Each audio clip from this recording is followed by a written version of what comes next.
real quick? I'll be right back. Okay, no problem. You're in charge. Oh yeah. When you feel like moving through your mind. First time, first time, first time, first time. And I remember the first time. And I remember the first time. And we only meet once Ah, funny. It's been great hanging out with you. Why she run from me? Now you wanna come back and now you love on me. But I'm confused why you think you deserve some trust from me. And your heart is painted black. Girl, it's ugly. Fuck your company. Why she run from me? Now you wanna come back and now you love on me. Listen, man. If this gets left, oh my god. If that gets left and goes, I just might block. Remember the first time you had me in your hold. Now you corrupted the save file. Never know. Yeah, Vincent that is darkness. Watch all his friends turn to foes. Yeah, tried to troubleshoot me, but I cannot be screwed. Trying to sell me a dream, trying to sell me a home. While you tell me a lie, do you think I'm a joke? Swear I'm not a bad guy, but this path my only road. Never been hate in my heart, but you burned it in my soul. Cannot control myself, and I cannot begin to tell the lies and things you tell yourself. And why you put me in this hell. Moving through your mind. Cannot begin to tell the lies and things you tell yourself. And why you put me You left for more. Yeah. It's over. It's over. And I remember the first time.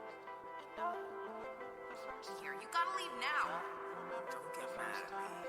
I'm sorry if you feel that I abandoned you for a while. And I remember the first time you had me in your home. Now you corrupted the save file. They would never know. Yeah, guessing that it's darkness. Watch all his friends turn to foes. Yeah, try to troubleshoot me, but I cannot be screwed.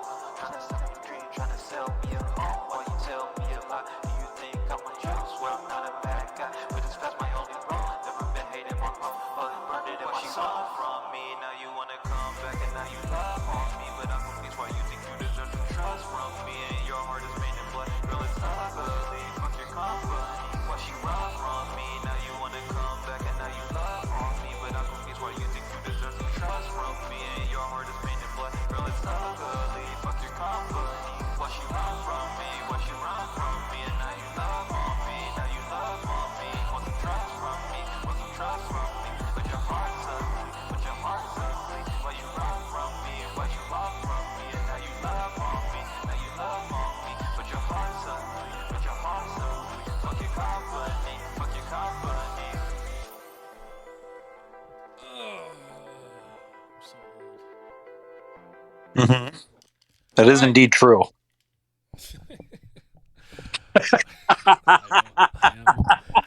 I am from the silent generation. So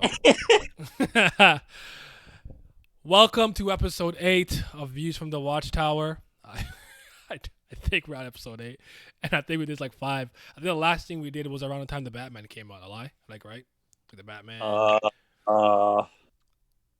don't know, man. It's been like a Togashi hiatus. I can't remember. Yeah, I hear you and I feel it. But we do have a couple of things to talk about as far as pop culture and things that have come out from. I mean, I could kind of talk about The Boys. I know there's the Ring a Ling a Ding Dong for Lord of the Rings, Rings of Power.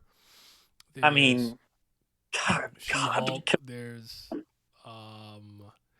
honestly Shut some of the craziness like- is going on with Aquaman and the Flash movie and the Batgirl stuff. So we have a couple of things we Okay. can kind of tackle. And well, yeah, Flash for sure. That's to be touched on. Yeah, because this is very sad, but twerking in Tokyo. Oh, what's twerking? What's going on? What how y'all doing? How you doing today? You good? Yes. I gotta say that I got to beat and play some Vidya, so that was nice. Very happy about that. In terms of my Vidya journey, I am on the final boss of Hollow Knight. I've done literally everything else. Are you fighting the Hollow Knight or Radiant? Actually, it's kind of like one I'm battle. fighting both of them. Yeah, is it's what one I'm battle, doing. though. I think it's continuous. Yeah. I remember. Yeah. Yeah. I'm doing Radiance. That's what I'm doing. They didn't think that was the hardest boss. Honestly, I thought some of the the dream nail fights actually gave me a little more trouble than Really? that. Yeah. I didn't really have much trouble with the Dream Nail fights. There was I'm one not gonna lie. specific that I think I did before I was actually ready, but I was determined. So it was like I was punching up a weight class, so to speak. Because I remember okay. dying and going right back there like 12 times. So yeah. But where do you want to start? If you have something you want to start with. Let me put the Flash on the TV actually on this. I mean, I guess okay. I think we can do The Boys first because that's something we both did. Okay. Because when did you watch?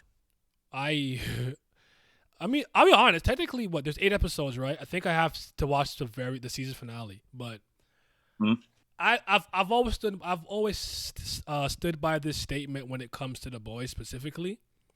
I really think because they scaled back all of the juvenile nonsense in I think the comic book is putrid. I really mean that. It's not good. I don't think it's fun to read.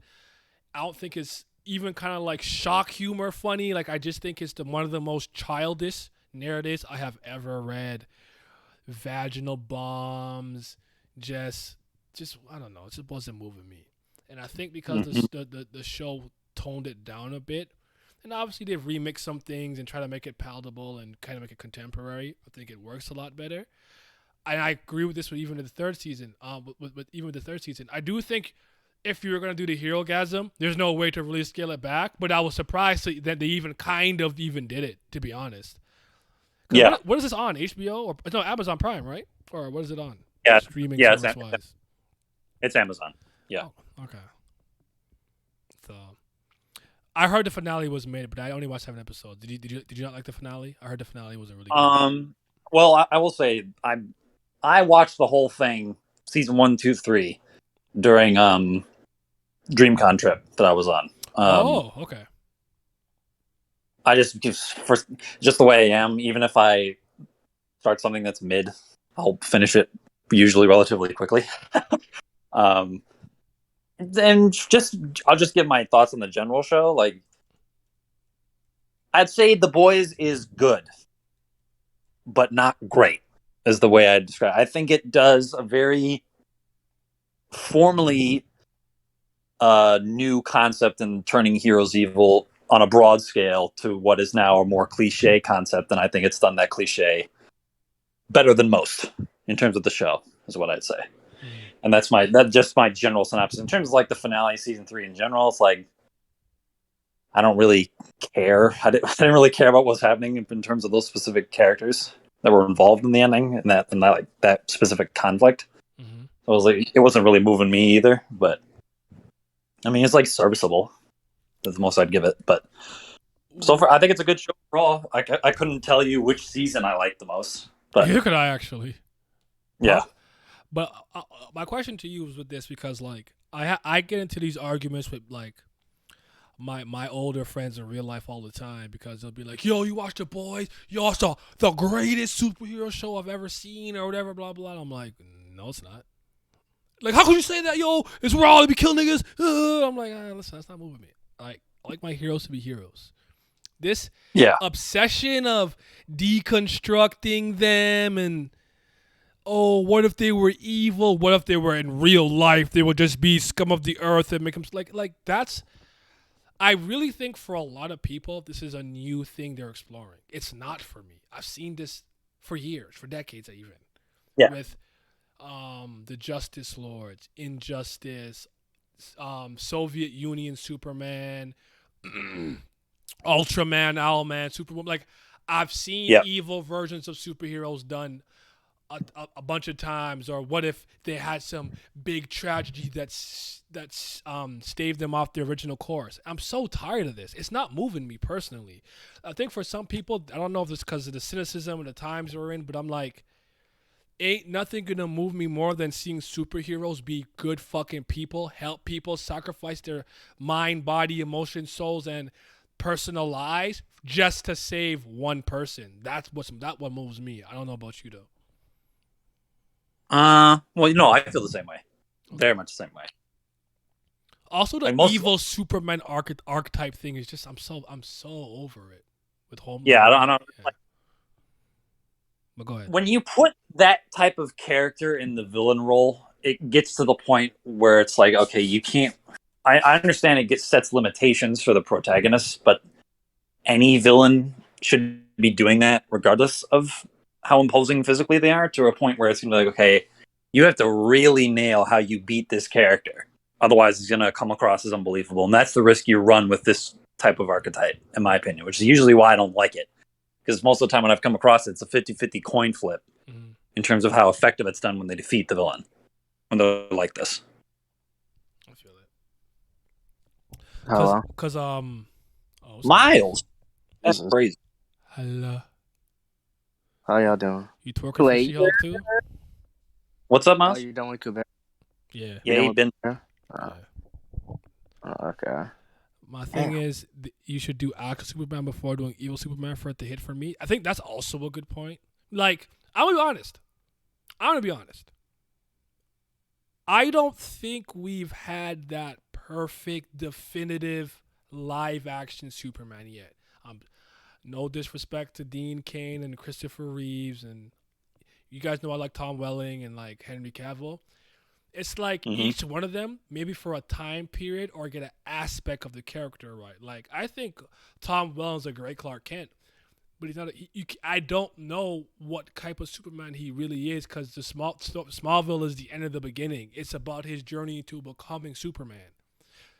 Henry Cavill, I really like how he looks, and he does all the Superman physical and power things well. Like, heat vision looks crazy. His flying sonic boom looks awesome. I just don't get any of the real character Superman stuff from him. And I'm not blaming Henry Cavill. I'm sure he's a good actor. I've heard that he's a good actor. I'm a bad actor. I don't judge acting unless you're really bad. Because I'm not a good actor. I'll be looking at the camera and shit. I can't act. I always look at the camera. I be looking at the camera like, and I'd be pointing like, yeah, I see you. Like, stop looking. Like, damn it. But Nah, Henry Cavill's I will say this, not to cut you off, but for Henry Cavill, I think he's a good actor, and I think he's usually one of the few people left, I think, in the Hollywood that genuinely cares about the source material and getting shit right. So usually he often just gets fucked by director's choice. That's why he had the huge thing with The Witcher. I'm gonna say, like, it seems to me, I didn't really watch The Witcher. I kind of played it, and I do want to read them. Didn't really watch it. I might, maybe, I don't know. I heard people, all my friends who really like the game and books are like, please don't. I'm like, all right, I believe you. But yeah, I just think what he had to work with in terms of direction from Snyder and stuff maybe wasn't the greatest, or even like Snyder from Man of Steel. So, but yeah, because Snyder has such that weird view of superheroes that's very different. So I don't even dislike it, which is the crazy. I like it, but I think it's not. But it's very divorced from how most of us kind of use them. He has this like Snyderisms, where like he thinks that like the Dark Knight version of Dark Knight Returns version of Batman is a murderer, and I'm like, it's interesting. I'm not sure what you read to particularly get that definitive. Like, I'm gonna go out and take their. But I've always said that probably with like maybe not regular criminals, but someone like the Joker or Lex Luthor, you might just put them in the grave permanently. So like, I'm open to different interpretations, but to kind of circle back around to the main point, yeah, I'm a little bit tired of like the edginess when it in the darkness when it comes to superhero. I want to see them being that like Snyderism was crazy. I want to see them be beacons and figures and idols of hope, the paragon of what's virtuous and what's right, what's justice, and things of that nature. When I start bringing that back into some, but like someone said earlier, how about we get Superman right? Do you guys agree with me? Like, we never really had that like definitive Superman. Like, even with Batman, even though some people might disagree, some people might have the one like, that's Superman, that's Batman. Whereas Cavill. No, you go ahead. I think. I'm sorry. It's no Superman in terms of live action for me has equaled Justice League or Justice League Unlimited / Superman the Animated Series Superman. It's not even close in terms of how. Yeah, I agree with Glenn. Like, it's unequivocal how like different it is from each other. I just feel personally in general that I don't think really any live action, DC wise live action, I don't think they've ever gotten like anything like really that right. Really. Really? Not even the first like Wonder Woman. I think that I movie was good, but I think it was good. I think it's like close. I think I don't even want to talk about. I, We're definitely not I going to talk about think 1984. like they can get most one. Okay, with that Wonder Woman movie, I'd say it got an approximation of what Diana really is, in my opinion. There's certain aspects that weren't there, but Okay. are not going to really be there unless you're like a hardcore fan. My issue with Wonder Woman, a lot more recent depictions, is that she is not as powerful as I think that she should be. That is my number one problem with Wonder Woman, most modern interpretation. It. I guess I might be weird just because like my thing because I'm not like a super comic head or anything like that. So like I guess I've not, I think Diana's for me has always been a hard character to get like who she really is because I feel like out of like the original Justice League, her interpretations have always varied greatly over the years.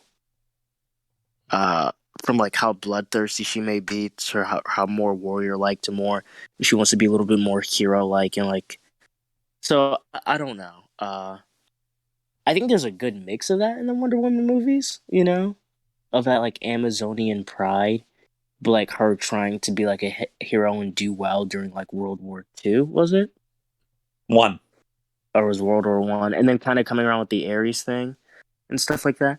So I think there's aspects there, but I don't know if I would say it's like Wonder Woman, I guess. Mm. I'm busy playing being Steph Curry. What's happened? What's up, Abdo? But okay. What year? But I don't know because I think my viewpoints like probably like overly pretty negative because like you put a gun to my head and say from a live action movie standpoint, which heroes do you think they really got right from top to bottom? I don't think I have many. That's Marvel or DC, honestly. I agree. Uh, I agree 100%. yeah, I mean, I think I think Iron Man one version Iron Man is the closest that I would say to one. But they You know, honestly, like, but they honestly changed him a lot yeah, for the MCU, no, and that's then what I'm he saying. became the Closest. definitive Iron Man after that. Yeah, I'm trying to. But sorry, to speak on Diane real quick. Do Hmm. you guys know a bit about Diane's history? I don't remember what the guy's name was, but he was a like a pretty devout believer that to heal the world we needed like to submit to women, and Diana's first like stint as a hero was all about her being constantly gagged and bound and tied up and stuff because it's about like submitting or some nonsense like that. Like she's had a yeah, pretty weird history where I'd argue I kind of agree with Miles like you never know what kind of version you're gonna really get, and I agree with you that they don't make her because she's one of the strongest DC characters, and yeah. I I mean this when I say this. Going if you actually handle her and do her properly, she's the best hand-to-hand combatant because not only as she had been alive for millions of years, constantly training in combat with all kinds of weaponry. She's not afraid to kill you. She'll be like Like Batman. You know why I don't have a rose gallery? Because I put them in the dirt. Ain't no Mhm. coming back. She's extremely powerful and extremely talented. I think Gal Gadot for the first movie and like BVS, I I thought think did a good job. yeah. Solid enough. Do I have any superheroes that I think they just got right, just like top to bottom in general?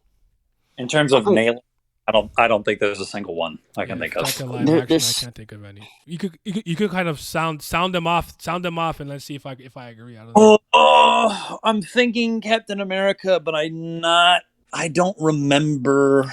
Don't know enough about him. Don't care about him. Steve I Rogers never don't been an interesting I character don't to me. He's just kind of like I, a plain old, almost soldier, generic, whatever. So I think you can. I think he's malleable. Yeah, I it's don't like I don't yeah I don't know if I would even agree with Steve Rogers honestly. I don't think so. I think that Mm-hmm. because like the Iron Man one, I was thinking it was closest, barring not having the drinking problem. That was I I was do gonna say that's like a glaring hole, but like Cat might be the only one that I could make like he's maybe like 60-70% of. I don't because I think with Steve Rogers at least in the MCU I don't think he's as is the word hopey is I don't think he's as much of a beacon or like as like a figure for people to look up to towards as like a real hero. comparatively. I think it's a little bit artificially injected because he doesn't really give those really Yeah. speeches that he gives in the comics, and people are like, I have patriotism in my heart. Like they get all inspired by when he's talking. So I think he's a little bit more of an everyday man, even more so in the maybe. movies. Yeah. Thor, no.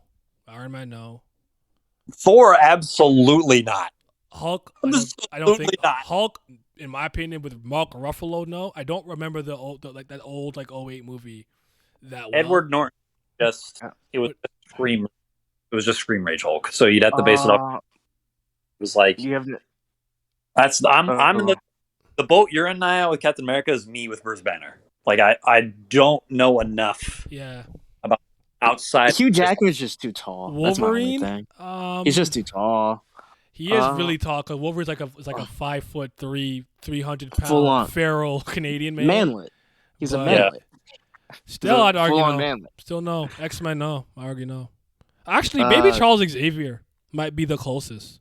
I gotta think though. I don't remember him in every movie. Yeah. With Patrick? I'd have to remember each movie. Maybe. Patrick or James? I don't. Definitely not James. Who's James? But I like Mac- James. I Mac- like Mac- James' boy. interpretation, but I just like I'm those talking X-Men about. movies. I'm talking about the Star Trek guy. Yeah, Patrick. Yeah, him. Uh, Star Trek. What about Jean-Luc Mac- what- Picard. what about what's the guy who played Magneto in the OG trilogy? Ian McKellen. You like Ian McKinley as Magneto? I think the problem is I don't like those movies. That's my thing. like First Class and those movies aren't moving none of me. it. So I None of them are good. even remember, dog. I remember the old man one being Hold Iron Man on. Magneto. I think maybe. I know people hate on the movies, but I feel like honestly, in some respects, the OG Fantastic Four were pretty good. Oh, As in, like the characters.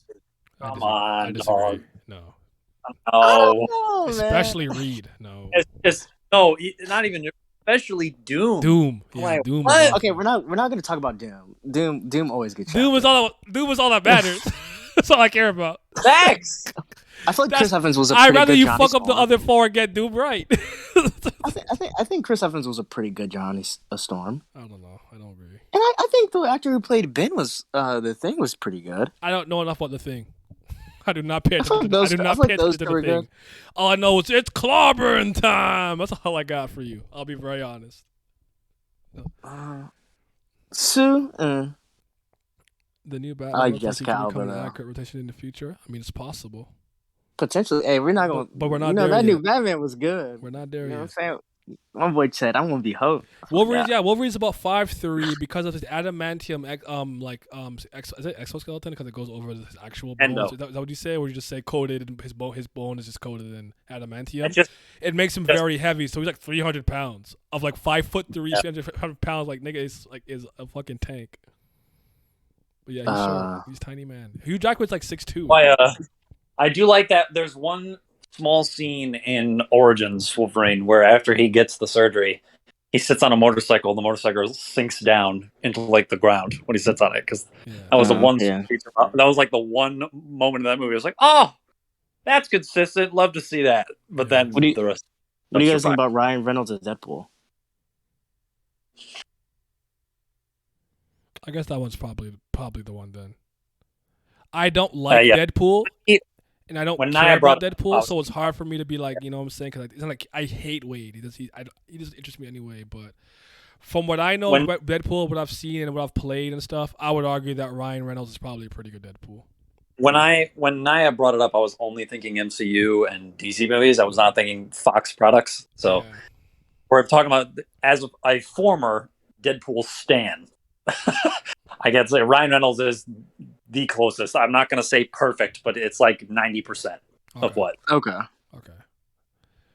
And then I don't think they got anyone else right that are like Vision. Do you guys those like any of the guys. Spider-Man?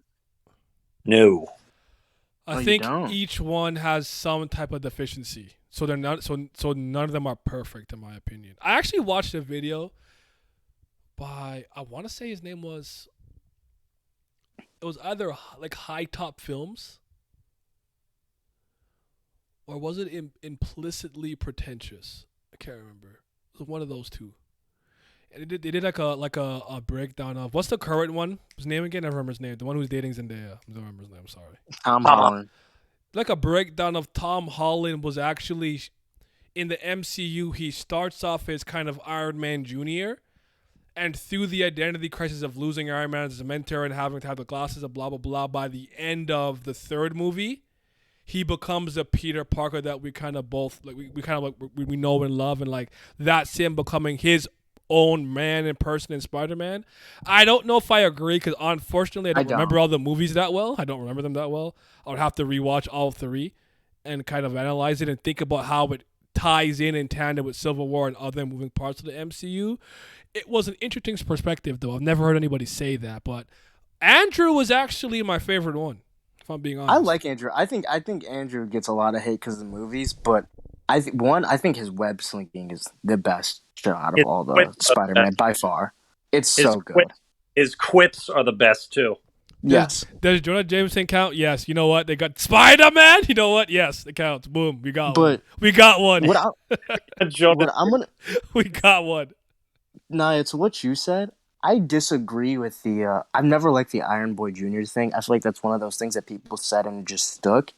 Because in the first movie specifically, the whole point was that he was not ready for the suit, and he had to literally regress and fight the Vulture without a suit, and he had to use his makeshift suit. And that was right after he realized that he's alone and he has to be the hero himself, and that's when he's trapped under the building.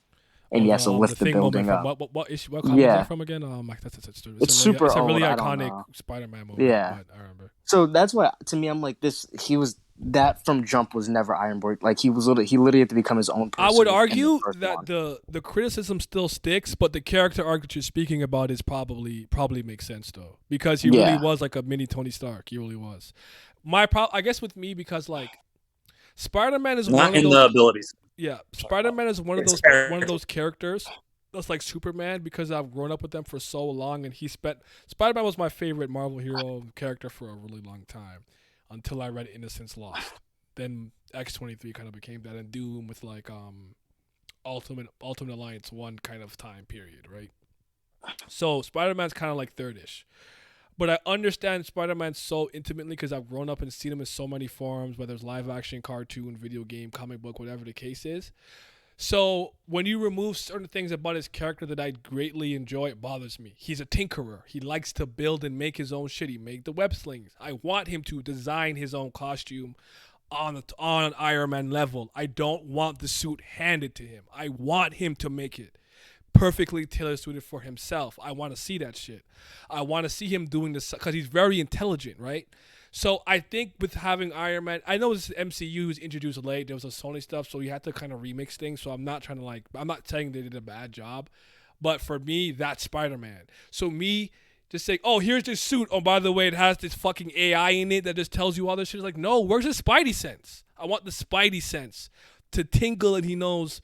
Whatever, like they addressed the tingle at some point, but I wanted more of that. Where I felt like when he got that suit, it was almost like he just got handed the power up a little bit. It didn't move me, but I'm a bit of a Spider-Man purist. I admit that. But I'll also say this is the major deficiency I would point out in all of the versions. He is not as smart as he should be in all the versions. Yeah. There are times where they show that he does make the webs, but with MCU, it's off-screened, and he doesn't ever replicate that potential level of intelligence ever on screen, I would argue. And with Garfield, he has like schematics and a tutorial video from Oscorp on how to use and make the webs, because they came in like a little cartridge when he got them. I think that's the issue with most. I think Marvel in general. I feel like a lot, especially like one. I think this even goes to Spider-Man's villains. I might be tripping, but I feel like Spider-Man has like the most underrated like intellectual like villain rogue gallery in like Marvel, honestly. I feel like Dr. Octopus are very smart. Yep. Yeah, I feel like a lot of them make their own suits and like do a lot of things. So I feel like it's often like not really shown. The Lizard is incredibly intelligent. Like, so like when I feel like that's not really shown as well in the films. And I do have a question. One, I guess this is a two-parter. One, do you like the idea of Peter Parker, like let's say like in any rendition or whatever, having a mentor type character? And if so, what are like, I guess, mentors like that exists in it that you have seen or would like to see potentially? I don't think you should, because I like Okay. the original Lone Wolf, and this is another issue that's not there in the other movies. That's a defining trait of his. He is an angsty man. He is a down bad, depressive boy for a lot Very true. of his early career, and that is not. It's kind of in college where he becomes a little bit of a ladies' man. Yes. I'm trying to remember the original run, who I'm thinking of in my head. I'm gonna say it's Steve, but I gotta look it up. I can't remember why it's not coming to me. Give me a sec. But Toby's is a fraud, smart guy. I don't even remember. Aren't his webs organic that come out like? Yes. Yes, Yeah. they're organic. There are Spider-Man that actually are like that though. Too. Like if you know anything of like, not literally. That's all the Spider-Verse event stuff. But what was I gonna say? I don't think he needs a mentor. I don't hate the idea. And again, the MCU I guess had to do what they had to work with the stuff with the Sony rights. I don't remember how it was going and the speed stuff. So you have to interject him here because I really don't think Civil War could work at all without Spider-Man. Though I still don't like what they did with Civil War back in 2016 with Spider-Man and stuff. I don't like. I hate Civil War in general. Yeah. I don't think it's a good movie, personally speaking. But I think maybe they have the opportunity with him not being a nobody and kind of having to restart from ground zero. But by this point, he's in college, and at college, he's supposed to be a little more confident and not as nerdy and geeky and stuff. So we'll see what they do with him. But I do think that him kind of, what did that guy say? Like it's kind of like Tony Stark was his idol, and then when he realized that Tony wasn't perfect and it was okay to not be perfect, he kind of like. Holland Spider-Man has to like go through like a character arc. I don't even remember what happened in the new one. He like got erased or something. No one knows who he is. I can't remember, but Yeah, they don't. But Andrew's my know. favorite. I do want to make that clear. Andrew's my favorite one, but he's not perfect. I think he's a little too cool, too quickly, like skateboarding. Like, oh, sorry, sir, you know what I'm saying? I'm like, he's a little too cool. For The me. immediate acquisition of Gwen Stacy was a bit Fair. I don't know about that one. He got the sauce. Ain't nothing wrong with a little bit of sauce, okay? Let my boy live. You know what I'm saying? Spider-Man goes through a lot. Let him get the girl quickly. It's okay. It's like she didn't die in the next movie anyway. Got her fucking head clouded. So Oof. Yeah. But let him live. But I guess that all circles back to like the main issue, though. Main point when I started with is like I don't think they got Superman right. So if you want to do all these evil Superman, the Supermanism, the Superman lights, Superman likes, how about you get fucking Superman right from top to bottom on the big screen first? Let me do it, DC. You guys are ass. I don't know how to direct or nothing, so we're gonna get someone for that. But let me write the script. let me write the lines, or you write the script, or you write the story. Let me do it. Oh, Naya, I always forget. Do you like or hate Ultraman? I acknowledge Ultraman is like the you evil okay, Superman. Yeah. Like he's Thing. fine, he works for them, but He's a thing. It's like it's whatever though. It's a Same as version. like Owlman. yeah. Yeah. But my Wait, issues come Isn't from like Owlman not even? But Owlman's not Bruce though, right? That's it's his brother, quote unquote, right? Am I tripping? No, I mean I don't know if you write a version like that for mine. It's just Bruce Wayne. When I know it's Bruce Wayne. Yeah. There could be. I wouldn't be shocked if there was some weird version where maybe it was Thomas or something. All of those weird exceptions exist all across the multiverse. So, maybe I'm tripping. Okay. yes. Hashtag hire Naya. Yes, it's gonna pop. Okay, Naya. I think you've done this before, but if you had to do a trilogy with Superman, give me the three main villains. Oh, and the character arc. Very quickly, bullet points. Nothing crazy. First movie. I'm actually always starting with Lex. Okay. Yes. I'm starting it because what you want to do is you want to start on a human, like Earth level before you go out of space or you go like Invasion, Brainiac, whatever. You want to start on the Earth and the human level and have a human being be the one that pushes him with schemes, machinations, being able to discern and figure out that he has a weakness. I don't care if you figure out he has no defense to magic. Red solar radiation depowers him, or you figure out about kryptonite. But you let Lex be that adversary for him. So what this movie does is let you know that just despite him being the strongest, and he doesn't mean that he's infallible, he's unstoppable, he could still lose because a human pushed him here. That's the first important lesson he should learn as Superman. He can't, even though he is quote unquote above and stronger than humans in that sense, you can't underestimate them. Sorry, go ahead. Well, I was going to say, when you say Lex, because I agree with this as well. My only question is, for a lot of this, most people think that eventually the fight needs to lead to a brawl with Lex in a suit. Mhm. I personally would not have Lex be in power armor at all in the first movie with Clark, and he would just deal with them through his intelligence. That's just me, though. I'm not Yeah. sure how you would handle it. No, I was going that route where like I would have him maybe pop up again later on with the suit after the fact. But no, I would do something where it's like it forces Superman to have to come out of the situation, and none of his extremely powerful physical abilities are what's going to help him. It's his humanity. 2 questions then. Huh? Oh, sorry. Go ahead. 1, what's the age of Superman in this? 20s. Early 20s is what you probably should do for that. So would he be at the Daily Planet this time? No. No. he wouldn't. He might be in college, exiting college. Like, yeah, in the Okay. movie, You could have getting a job. flashbacks of stuff of earlier points in his life, but I would make him about 22 to 24ish, maybe. Would you? I would agree you? with that. Would you have the Pa Kent dying where he understands that he can't No. save anybody in this, or would you say that for something else? Absolutely not. I wouldn't have Pa Kent die in any of the movies. I would have him die. I don't know if I would have him die in the first movie. Let me think. Actually, no, because there's 2 versions where there's versions where like they stay alive. There's versions where he becomes Superman and Pa dies during that time, and there's times where it happens before. I kind of like him learning the lesson before, so I'd probably have him die before he becomes Superman if I was gonna kill him. I'm not totally sold on that, but I definitely want to make it a point of emphasis to have the wholesome Kent Farm values instilled into him in a very powerful level. And when Pa Kent dies, it is from something like a heart attack or cancer. So Clark is like, I have all these abilities, I can fly this fast, I can do this, but I couldn't save my dad because of this. The whole shit where like, no son, don't save me, when he could have just clapped that tornado, he could have blitzed him out of there without anyone noticing, wasn't moving me. I don't think he learns the lesson that he's not invincible that way. So that first movie would honestly be pretty grounded. You might not see anything crazy from a like action standpoint like that. Maybe have him. I know I have to entertain people, so I might have him like do something cool from a flying standpoint and stuff. Also, flight with me will always be the last thing that he learns. I like when he's afraid of heights. I like that. I like the idea that the flight thing is in his head, and one reason why he can't fly is because he's kind of afraid of heights. So I always like that to be the last power he unlocks. I would actually probably start him off with a very basic power set and let him learn about like super breath and Arctic breath specifically are 2 powers I would like him to learn kind of randomly. Not randomly, but like during his like stint as Superman. If I had to do heat vision, strength, and power, and vulnerability stuff are just natural. Go ahead. Yeah.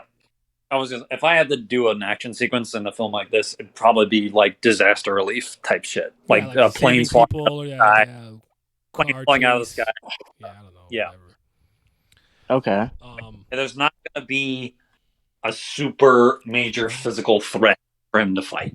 I like that. Spider-Man canonically has the most love interest of any hero, if my memory is correct. Is that true? That is true. More than Wolverine and Batman? With names, that is true. Okay, Wait, named characters, okay. Because Dick Batman, and I was gonna say I think Dick has Wolverine. more than that. Wolverine's been fucking since World War One. Yeah, like so. I swear, Loki, Dick and Batman have all been like with the same girls, and then Dick has like a few extra. I could be tripping now.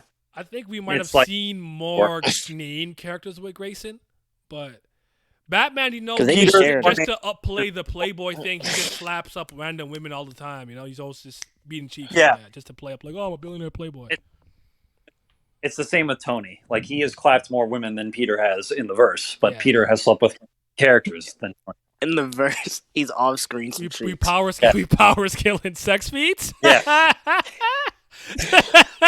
Yo, I didn't see it, bro. So. Wasn't that paper? I don't know if his play stroke game is not. I mean, some crazy conversation to have, anyways. Yeah, crazy. Like for instance, very very recently, Peter got with Mockingbird. From like no. So let's get second movie. Second film. Second film I would I know if I'm doing a trilogy, and I don't know if I'm gonna get any more. Because personally, if I know No, this is if you knew you would get all three. This is if you knew. no, my point is I don't know if I'd want to. I think I actually kind of like the idea of saving Darkseid for a Justice League event. I'm not against okay. not doing that, or even like a Holy Trinity, like a Batman, Wonder Woman, Superman thing, like a Holy Trinity movie, something of the sort. I'm not against it, but I'd probably put him in there. If anything, I'd make him come back if I had to, because I don't think enough series do that.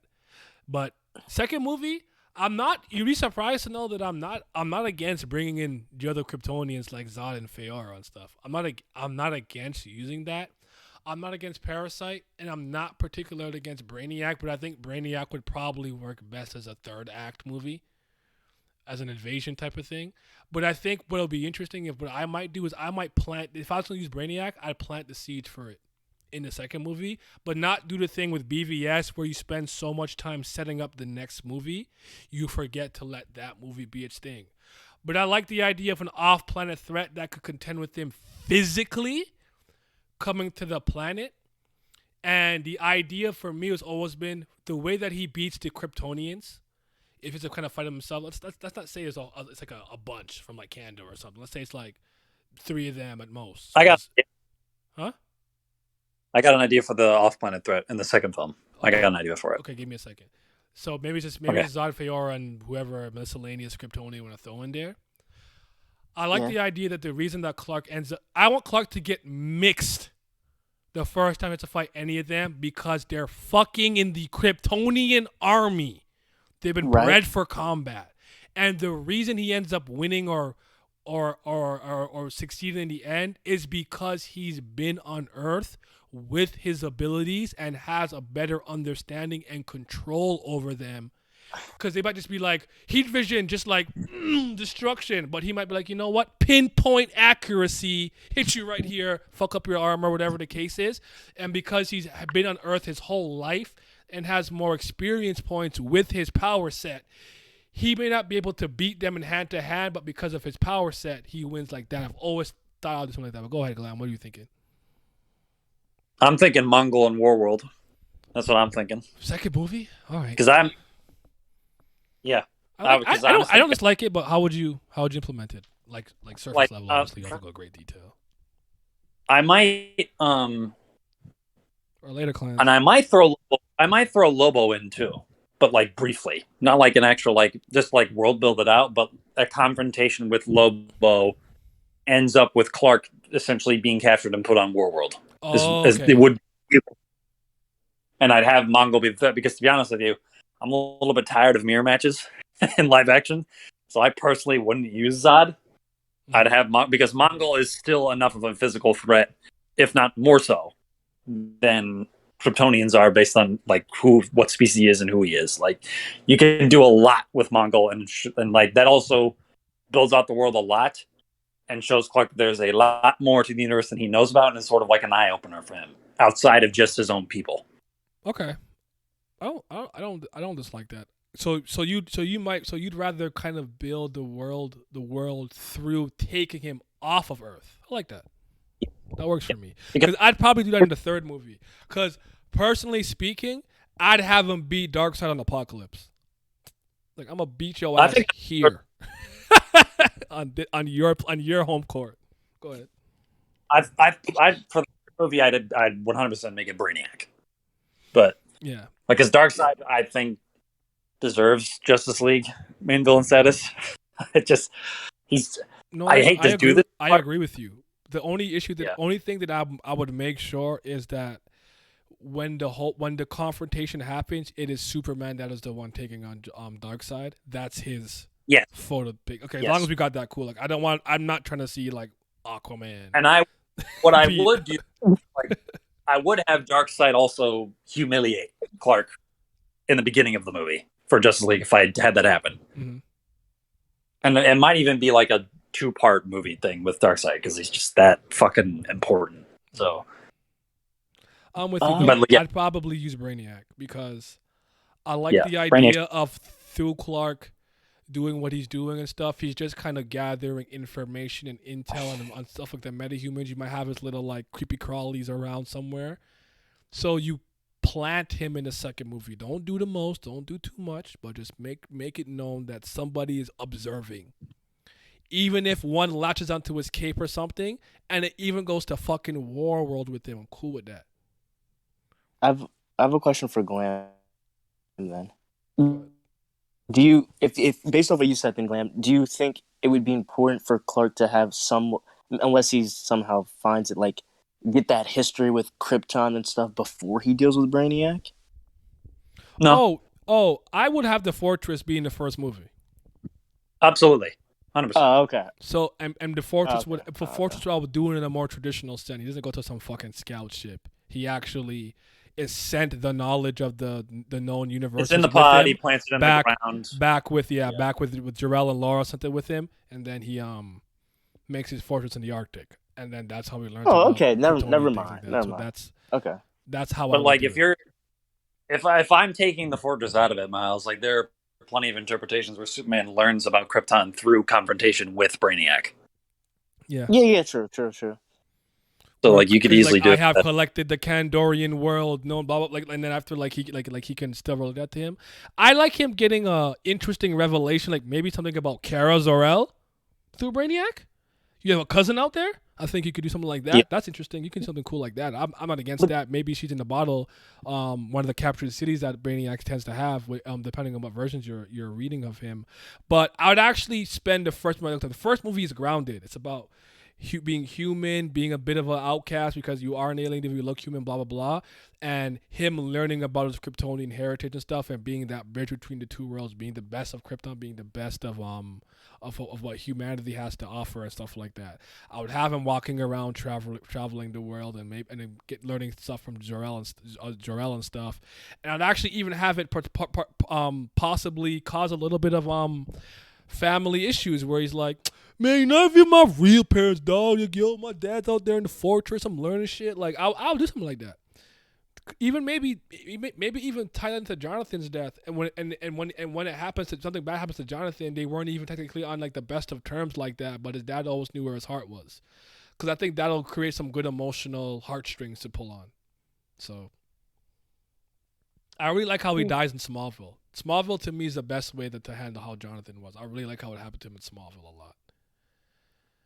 Because what I like about Smallville's Jonathan is that Clark adopts the best traits from both his parents, but he adopts his father's general paranoia and distrustfulness of people because he wants to protect Clark so badly.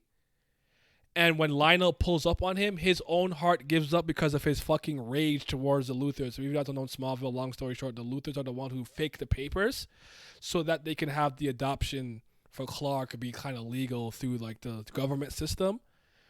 And Lionel held that over them and made them do something they regretted for the rest of their lives. So Jonathan and Martha do not like the Luthors naturally, so basically he wins senator and he kind of snaps, but Lionel was there to help him, and because of his own temper, his heart gave out. Though there's some other factors to that too, and I think that's such a good lesson for Clark to learn. Like the death of his father in Smallville impacts him deeply, for better or for worse, but eventually for better. So if I'm doing it, I'm making sure I don't handle that shit the fucking bozo way that Snyder handled it. That shit was so fucking garbage. I feel like this was the thing where I think I actually like Glam's idea of going and fighting Mongol more, but I think I like the concept if Brainiac is going to be the third, of him interacting with quote unquote I'm doing both. Quote unquote evil Zods before. Yeah. Like I'm doing, and then yeah. Like I'm just, the one I'm taking out is Zod. That's what I'm taking out. I'm keeping Brainiac 100%. I think it's important for him to meet an adversary of his own race so he knows what they're capable of at some point. Maybe you want to do it later on if it continues. In a weird way, I wouldn't even be against having Zod being kind of like a first act villain and he gets thrown into the Phantom Zone or something. I really wouldn't. And the main one of that movie is still Mongol or something. I don't know if I can make it work that way, but I would have to think about it. I wouldn't If I had to do it, I wouldn't mind putting Zod and Brainiac together in the third one. Yeah, that's That what just- I would have. Yeah. That might be a little bit like too. like Brainiac is using Zod. Yeah, Or where other he way like around. offers like he could essentially like Zod was. You could essentially do it where Zod was already in the Phantom Zone, and Brainiac could get some deal, take him out if he thing for him, and then he was the physical And he threat. could use the Kandorians in the city as the bottle as leverage. Like, I'll free them and give them back to you, and you can make Earth your new home type of thing if you help me take out the Kryptonian here. Oh, like, it could work. Yeah. It could work.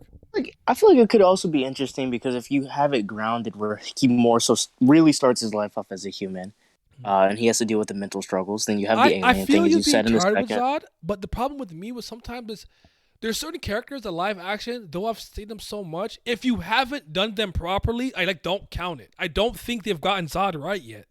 And I know I could do it. Yeah. I could do him the justice he deserves. As much as I do like the guy who did him in Man of Steel, I just think he didn't have as much as he could have had to work with. And I do think he came off as too super military, blah, blah, blah. Like, I would make Zod a little more nuanced. He wasn't bad, though. I didn't dislike him, but I just don't think they got him right, but I will fire him. maybe I go progressive and I don't use Zod and I just use Feora. Ooh, whamming. Because like Whamming. you brought up the era, like if potentially speaking, You could use if Kara I have Zod, if she's angry and If I- confused or something. I don't know, man. I don't know.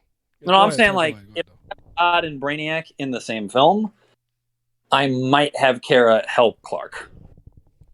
That's like a hard maybe, but it would be something I would at least consider. Well, I think you might. That's interesting. I think that works. I actually think that makes the most sense. Like I said, I like the idea that she's there, but there's versions of Brainiac that are not very powerful. He's more so just extremely intelligent, and his plans have so much contingencies and are so well put together. It's just hard to deal with him and get to him. Are we making Brainiac a physical beast too? If so, I think we need Kara. If not, I don't think we need Kara. That's basically what. Yeah, I agree. I agree. But I will say this.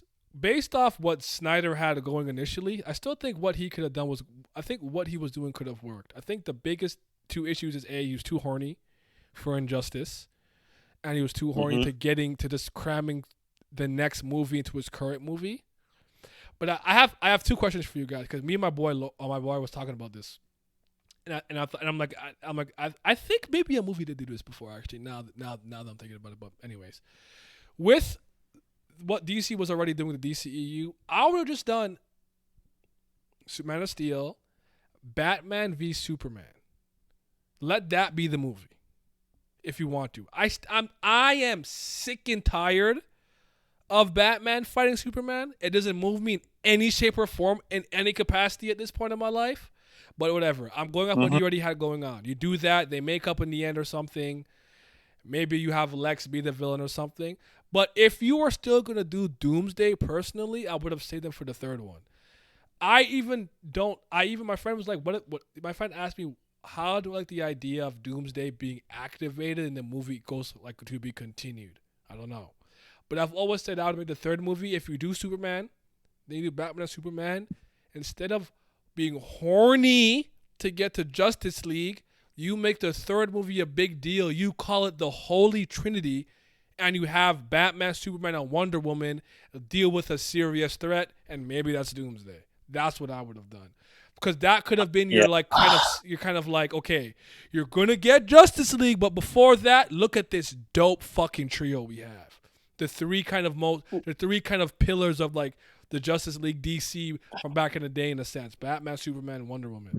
That's what wait, so this is so you were saying if you have to keep that's if everything I the was same? still going in line with what the DCEU was kind of doing, like not changing too much of what was already there. I wouldn't have had Doomsday at all, personally. No, neither would I have. I think Doomsday needs to come. When Doomsday comes, he needs to kill Superman. That has to be what happens. You need that to hit, and you need to be around long enough that we fucking care. Yeah, and it has to be after formed for Doomsday. It has to be after Justice League is formed. Yeah, I would say that's a Justice League 2 type movie, personally. I disagree with having it be I'm having it be a post Justice League solo Superman movie. That's why And it might that's why I would have put Lex in the suit at the end of the Batman Superman movie when they realized Lex was playing them. Yeah. I'll have him have a bunch of kryptonite cannons, weapons, and all kinds of shit. That would have been cool. Yes, that's what I agree with. That was what I would have done personally. Because I think Doomsday and Wonder Woman should not have been in the film at all. I think those were just completely unnecessary add-ins. Like, Superman plus Wonder Woman is beating Doomsday. I'm just like, it's like, I don't. And Clark's not dying in that scenario either. With Batman in the mix too, hell no. Dude might get folded. I don't know what you would have as a villain for the Holy Trinity, but I think it has to have some level of connection to all three. If I'm doing Holy none, Kryptonians would work for that one. If I'm doing Holy Trinity, that's when I'm bringing in Darkseid to just fuck shit up on Earth by himself, because that's when nobody knows what he's about and how he's like. And that's when they have to go, like, kind of like that's when other heroes come in. They have to go gather more squad to get to Apocalypse. They lose, like, physically, but they're able to get him out of there through like a boom tube shenanigan. Like, that's the way I'd do it. So you would have Darkseid solo them, or have one of Darkseid's subordinates? No, just Darkseid. Okay. None of his subordinates can solo those three. It's none. No, I was going to say, think like, what you have to do. As a unit. I was going to say as a unit. I was going to say what will make Darkseid like easy to like. It'll be easily palatable. So see them kind of lose early would be the fact that he has the Omega beams. Yes. You kind of have them like I'd almost have him shoot one and be like, "You expect me to hit me with that?" And he kind of just smirks and that shit. You know, you realize that shit's bending and coming back, and it fucking blasts him in the fucking back or something. Like you could like the level of physicality and strength that he has is nothing they've dealt with before. Where this might maybe seem like a cop out, but I might copy Justice League Unlimited, where when they fight in the end, I would have Superman kind of go their route where it's like, I don't think I have to hold back against you. Like, that's part of the reason that he's lost as a built-in excuse, where it's like he still doesn't want to kill, blah, blah, blah, yada, yada. And in some version of Superman, he tends to kind of analyze your skeletal kind of structure to see how much damage you can take, but he's one of those people who would naturally, subconsciously always hold back. Spider-Man's kind of like this, too, because he knows if he hits a normal human, he'll fucking kill him, to the point that when he gets hit sometimes and you catch him, he has to, like, roll with the punch so you don't fucking break your hand and shit. He has to, like, roll with the hits that he takes to kind of, like, mitigate the damage the person can take. I agree 100% with this. Like, dead ass. I would copy the speech word for word, bar for bar from the end of Unlimited. I'm dead ass. I feel like I live in a world full of styrofoam. I feel like I live not the same thing. Totally different. Change it from cardboard to styrofoam. Boom. Did it. Yeah. He said, but you can really take it, huh? He said, what? You can take it, can't you, big man? That was so fucking wrong. It's a little homoerotic, but that makes it better. Yeah. You could take it, can't you, big guy? You fucking whip. You put your cock on the table. Darkseid was like, Kryptonians are built like this. He said, "Hey yo." But one of the things just to wrap this up and we can move on to talking about the Reverse Flash Ezra Miller that oh my god, you need to get Clark's humanity in there. You need to get Lois Lane right. Lois Lane is what he in a lot of ways believes like humanity, like because Lois Lane is the love and the light of his life. He's in some ways, I actually would argue he has this for Batman, but it's more from a respect standpoint than admiration in that sense. I don't know. But anyways, Lois Lane is like what the best humanity has to offer is because he sees her as such this bright light that wants to tell the truth, Daily Planet, yada yada, and like this is what he sees when it's the humanities. He sees Lois. Then with Batman, he sees the humans like the persevering spirit. What's the word I'm looking for? I know the enduring spirit of humanity to fight against corruption, even as somebody who knows if a bullet hits him, it won't tink off of him, he dies. He gets hurt. And this guy would sacrifice his emotional, mental, and physical state to keep his city as safe as he possibly could. And he has that respect for you. Need to get that part of Clark shown. I actually, this might be controversial, I hate when they portray him as this Jesus-like figure. I don't like it. He's not Jesus. Neither. He's never seen himself as Jesus, and he does not like to be deified. He likes to be like when somebody rags on him for being Clark, like, oh, Clark, you get dressed and you look like nerdy. He likes that shit. He feels human. When you roast him sometimes and let him like be a part of the crew and invite him out to do karaoke. You need those moments for fucking Real Superman. You fucking need Emperor it. Stop making him, Mankind, I that's am a what he is. god amongst men. They will, no. Stop. All right, I'm done. We can move on, or you want to chime in? Nah, we're good. Okay. No. All I said is that's the Emperor of Mankind right there. Real stuff. Nobody, shut up. Move on. So they need to just cancel this Flash movie. We're in agreement. Yes. I don't even want to see it. I really mean that. Now, if it comes out, I'm gonna watch it. I'm put a straw hat on. I'm gonna watch it, but I don't want to. Get this movie. Get this movie out of my do. city. I don't want to see it. I wasn't really a fan of him as Flash anyway to begin with, but I I would think want you to should give him a chance to see just what go. it evolved into. I suppose, but not anymore. Cause there's things that the Snyder Cut did. I'm not necessarily giving Ezra credit just with the Flash. That I think was concrete enough that I could work with moving forward. And man, go ahead and replace that, man. Or just he needs to go. yeah, like He needs to go. I'm very, very not okay with a lot of this. And I looked at this from like multiple perspectives, like the centrist, the right, and the left. It's all like it seems to be the overlapping fact that this man is like a groomer, being non-binary, taking kids, starting these weird like apparently even before he became like an actor, he got fired from whatever retail job he had. I don't know if it's true. I just heard it through the grapevine. It might be true for fucking violence. So Get him out. DC Get 'em keeps out. hiring some weird people though. Like I don't want to call Amber Heard weird in that sense, but she's a lying bitch. Fuck her. Ezra Miller's a maniac. And who am I forgetting? Well, Ben is fine, I guess. He just looks sad. All the He time. got frauded. That's his thing. He got frauded. Okay. True. And, Like I if need Ben, to- if Ben hadn't had like the horrid production of fucking the Whedon cut of Justice League, he would have been fine.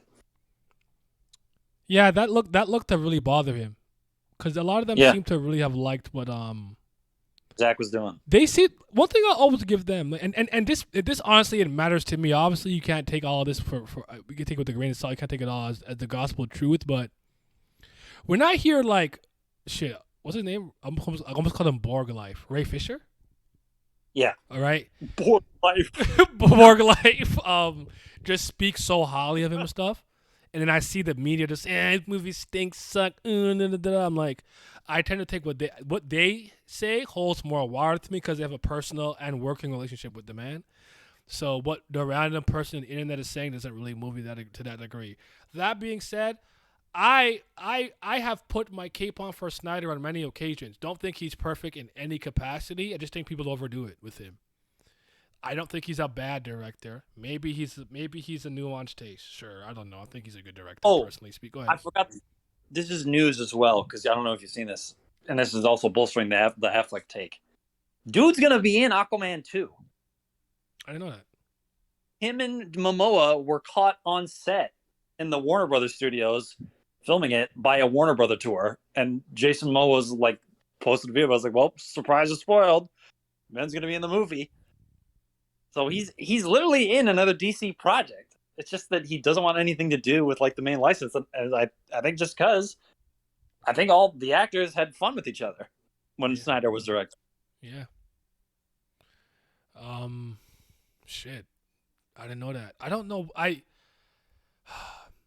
like the first Aquaman. I don't know if I've said. I think I'm on record saying this before. I like it.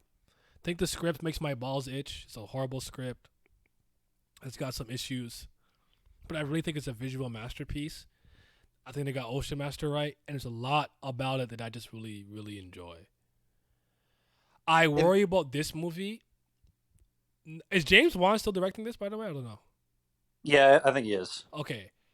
I honestly would have had faith for this follow up. I'm not saying it would have been. I would have liked it as much being good until all of this Amber Heard stuff happened.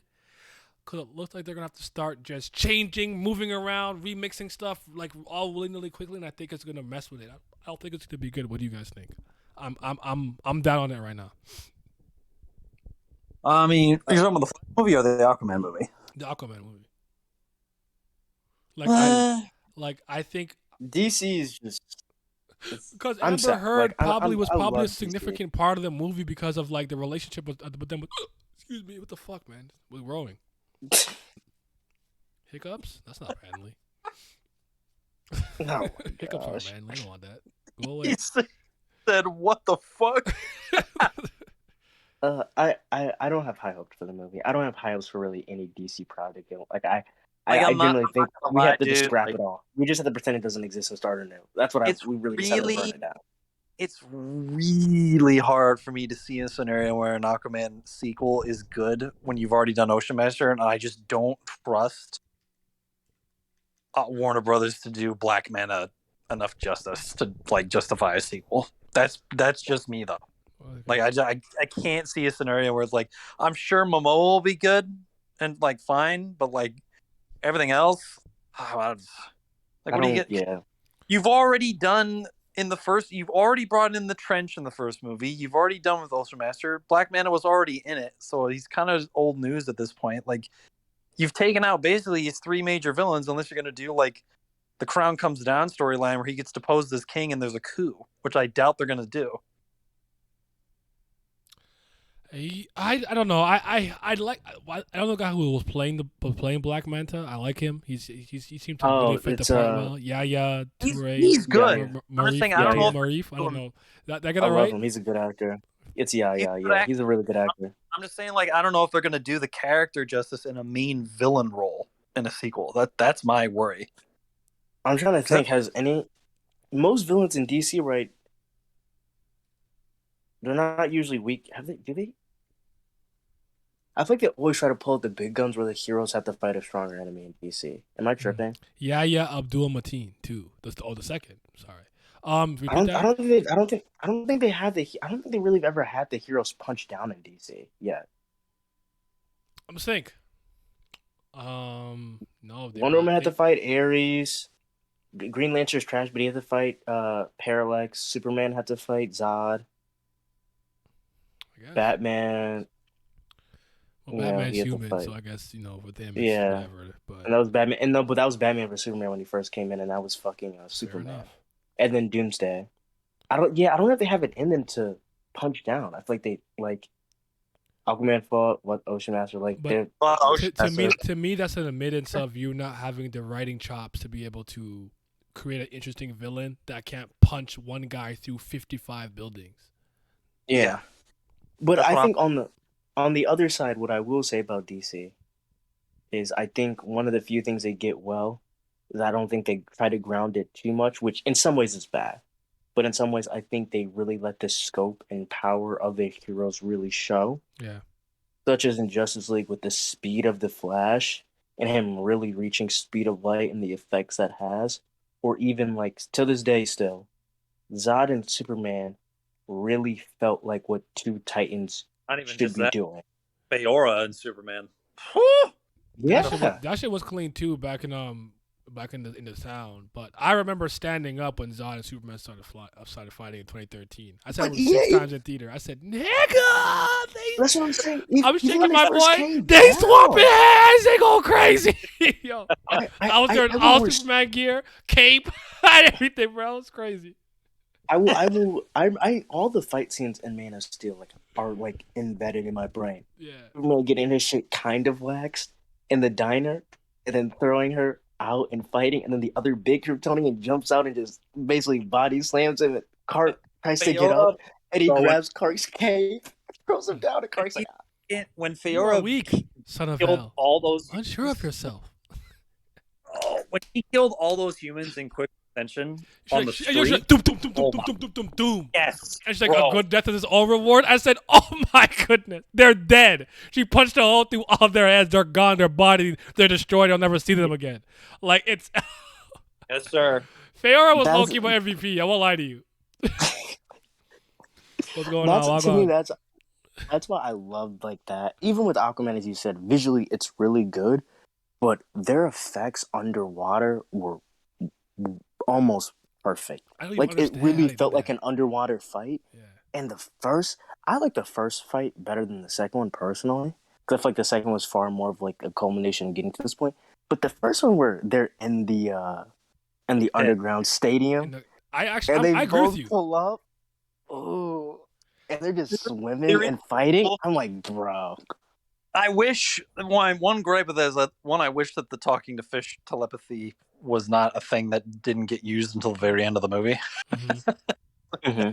and also that Aquaman's trident should be shooting like laser beams out of it. But that's like my only gripes, like that kind of shit. But other than that, like I enjoyed Aquaman. This Flash movie on the I feel hand is like I see the plot for it and I'm already disinterested. Like we're just Actually, immediately. when I first saw they were bringing back like Michael Keaton, I'm like, what are we doing? As soon as I saw time travel and Speed Force, I was already out. Like we're doing this in the Yeah. first Flash. Like, come on, bro. I guess the Glam. They can't do it anymore. I would have assumed like the Aquaman thing was like he would have. I guess the water magic they have because it's like hydrokinesis, but it's kind of like isn't it also kind of like a sect of magic they do there too? What his aqua telepathy is supposed to be is because since he's half human, the aqua telepathy part is part of his own metagene. That's what. No, I'm not talking about that. I'm talking about like when they do the control, like him and Mara. Like Mara has like the. Is it technically a sect of magic water? Yeah. Mara knows Atlantean magic, yes, but I believe in Yeah. most versions she does have natural hydrokinesis, if I remember correctly. Yes, she does. Okay. Because I was gonna say maybe that those would aren't work the same into like thing, him though. getting with the trident. Hydrokinesis is something a lot of Atlanteans to some degree can use. They can control water. Yeah. That's why her best versions are when she has both. Yes. That's what it's supposed to. That's why I love even though the fight with in the Snyder cut when she fights Steppenwolf, and she blending the drains blood the out of his moisture, body. the moisture out of his fucking face, like the blood from his fucking Yeah. skin. That was super. I'm like, dope. she almost had him. And then Stephen. That's why I like this. I like the Snyder cut version because I really felt like Steppenwolf was a force when he was fighting. It was all so the it was different, so like, different too to me. Like I know there's still a lot of changes that happened because he didn't finish the vision. And he added like some stuff, but I think like a marshmallow. Hugely different. Because you could obviously tell that last scene, Ben Affleck can't even fit in the fucking cowl. He's not as jacked as he was, and shit. So there was some changes, but like Steppenwolf to me, I'm like, this is actually like this makes way much more sense to me. I'm not gonna tell everybody that should be the best movie they ever seen or not. It's still my favorite live action superhero movie, personally speaking. Probably, I love it. Probably, I love it. I really think it's good. I watched it many times with many people, but I was surprised that I'm like what they did with him. It was pretty interesting, all things considered. Just way better than what the fuck Josh Whedon did. Like he really. I said this when the movie came out, and I'll say it again. Steppenwolf is the best thing in the movie. The Snyder Cut. He's the best thing in the movie. I love the live armor. The live armor. I think I think you can make a case for Cyborg. By the way, honestly, I do. But I agree with you. I agree with you though. No Kryptonian. Oh shit! It was so wrong. No defenders. He said, "Oh, it's free." He said, "No LeBron, no Kyrie, no Kevin Love. It's free." I think my only thing is it's just unfortunate. Like I just feel I just didn't like the fact we didn't have a Green Lantern on the team. But that's just my thing. That's a personal gripe thing. They remix the like original 6 to 7 every once in a while. Like in a lot of versions, it's fucking like Shazam. I'm like, why are you here, kid? Get out of here, Billy. We don't need Shazam. I'm glad we had like John there, so John could come later. But like, I feel like a Green Lantern such a staple. You could between John or Hal would have been fine. No Kyle, no Guy. We don't need those guys. You don't want Jessica Cruz or Simon Baz? I don't really know much about them. But it's one of those things of like, is I'm Jessica getting my diversity points in my film. I don't know about you. Which one's one that has is a coward? Oh. Yeah. That's just which one's okay. It's one of those things like they would have to come in like a third Green Lantern. Like I think personally a Green Lantern trilogy could arguably be the best out of like all like the mainstay Justice League if done right. I've always said this with DC. In my opinion. When Green Lantern things are done really well, it's some of the best content you will get out of DC, bar none. I don't care about Batman stories. I promise you, any good Green Lantern run is some of the best shit you see in DC. As a matter of fact, the two movies, First Emerald Knights and First Flight, are both some of the best DC animated fucking movies. There's a certain run that's out. Oh my god, he did the 1990 Justice League run. What's the author's name? My fucking god, I thought you wanted to say Geoff Johns at first with Blackest Day and Brightest Night stuff, but no, because he kind of retooled the Green Lantern, the Lantern stuff. But fucking god, I gotta find. But like this run I've heard is like it's what Green Lantern Hal Jordan's supposed to be. It is Space Cop. We need Space Cop like that. If you want peak Green Lantern content, at least in an origin story, Space Cop is what you want. Yep. I don't even think it's particularly hard. I don't remember the Ryan Reynolds movie that well. I remember like no one gets bad, but I'm like, that's fun though. But I don't. Question then. Okay. Go ahead. I need y'all to do the same thing you did for the Superman movie, but with Green Lantern. You have to start with Sinestro.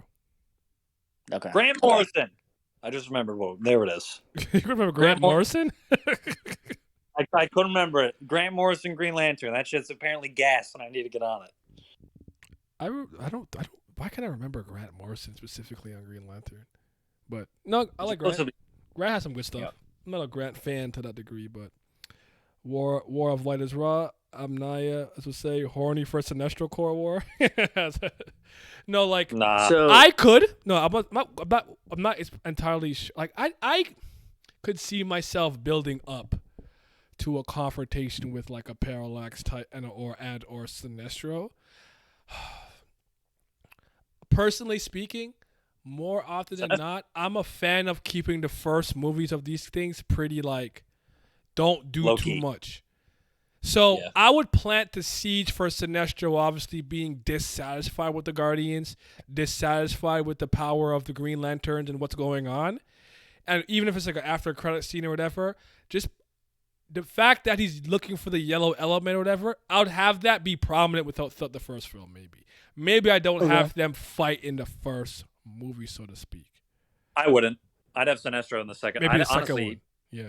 I'd have the villain in the second one, and then have him reappear in the third one with like if I wanted to potentially go for it, like with Core, yeah. But like, and then at the end of that movie is when I would probably expand it to the entire emotional spectrum, where there's the yellow, the red, there's the indigo, there's Agent Larfreeze, Agent Orange. What the fuck do they call him? Agent Orange, Larfreeze from the Orange Lantern Corps. Yeah, and things like that, and then really get into the nitty gritty. Yeah, like the big one when you do the multiple colors for me is always Atrocitus. But like because like you need build up for me to be like, okay, Carol Ferris becoming Star Sapphire. That's like another like that's potentially a second, third movie villain would do if you want to make it somewhat tragic. If I'm forced to do a villain in the first movie, I'm picking Despero every time. Okay. If I'm forced, like Despero's power level fluctuates a lot. I'd probably have it on the weaker side if I'm doing it in an origin film. Mm-hmm. But if I'm forced to pick a villain for like, because if I'm doing a trilogy, I'm doing it with Hal Jordan. I'm sorry, Hal's just the better character for the most part for Green Lantern films. So I'm gonna pick him versus Despero if I have to do him in the first one. I'm always gonna pick Hal personally. Yeah, but I actually would say this though, like if they were really scared and didn't have one, you can make someone up for the Green Lantern movie because all you'd have to do is just make like a space alien criminal, like you said, space cop. You like if you really had to, you could do that or rely on that or have that be kind of the first act, like you have to apprehend some dangerous alien criminal or something and then lead it to the next one. I'm just throwing it out there as a possibility. I wouldn't do that though. Larfreeze as well. Yeah. Larfreeze would be interesting, like way later down the line, maybe. I don't know, but. Because he has the entire power of a core by himself. So I don't think you could have Larfleeze as like a actual like he would have to be like in tandem with something else like in a huge scope of like maybe until you need him for a raw moment you make him comic relief, just mine, greed, mine. Yeah. And then like some real stepper comes to them and just bodies them, mine. So problem with like the whole color spectrum thing for me, I feel like you have to do 2 movies for that. It's because there's just so many, and all those cores are relatively important. Like, and they all intertwine with each other in certain ways. Like some power up the Green Lanterns, but when they're like, not next to one, they're fucking useless. Like the Hope, the blue ones and stuff. So that's a good point. like just the Star Sapphires and Central He gets Core jumped by alone. Lobo. He's patrolling. I kind of like that, low key. Go ahead, though. Have Lobo be in every fucking space film just somewhere. Like, He's just a space guy on a space bike, being a space main man with his space soda and a space high five and space cigar. I'm sorry. Go ahead. and like doing the Star Sapphires and Sinestro Corps alone is like enough for a first movie. And then you throw the Red Lantern Corps and Blue Lanterns on top of that, not even including Larfreeze and the Indigo. Woo! That is a lot to cover for that. Yeah. It's to the point where I think, like, while obviously Green Lantern and Green Lantern stuff connect to other DC things, I do think you can make your own self-contained Green Lantern universe with just core stuff, and it would work really well. Honestly, I agree. You could do that. I agree. Like, you don't have to introduce Superman, Batman, whatever. You can have them if you really want to. Maybe this, Superman was patrolling in this sector, and we ran to Hal Jordan or something. Cool, but you could have that. Like if if you no, that's like, a really good point, Naya. bring in like John Stewart, You could Kyle, make a Green Lantern Core 1. Yeah. Oh, But I you actually could like that easily idea too, Glam, where it's kind of like maybe as we go through the movies, we always add a new human Green Lantern. to be And honest, maybe you got to show Guy Gardner the ropes at some point. Like, this fucking guy is a clown. I can't with him. I would only do John Stewart. Personally, I would only do John Stewart, but if we're really going to go into all the stuff, I would eventually bring Kyle in and let him master the entire emotional spectrum. But if we weren't going to do that, I'm with you. I will only bring in John. And I would harp on the fact that as his constructs are the least hollow because of his architect knowledge, and he actually kind of constructs his entire constructs in full detail with all the bolts and screws and all that kind of stuff. That's what I would do personally. Because like Hal is more like Willpower. conceptual, but he can do a lot more. Hal is like the embodiment of willpower. Mm-hmm. He is the one for that. So, but yeah, I mean, I don't know if I would get that right on all cylinders. If I would love to work on it, but Superman is the only Superman and X-23 are the two that I'm confident I can get right if you let me write it. Maybe I'm wrong, but I have 100% faith in myself. The Guardians of the Universe had to lose my shit when they told Larfreeze where he could find where shines, and the next page was Larfreeze storming into the Blue Lantern homeworld, fighting against all. He's fucking them up. No, I feel that. It's so grimy, I swear. You know what would be interesting too?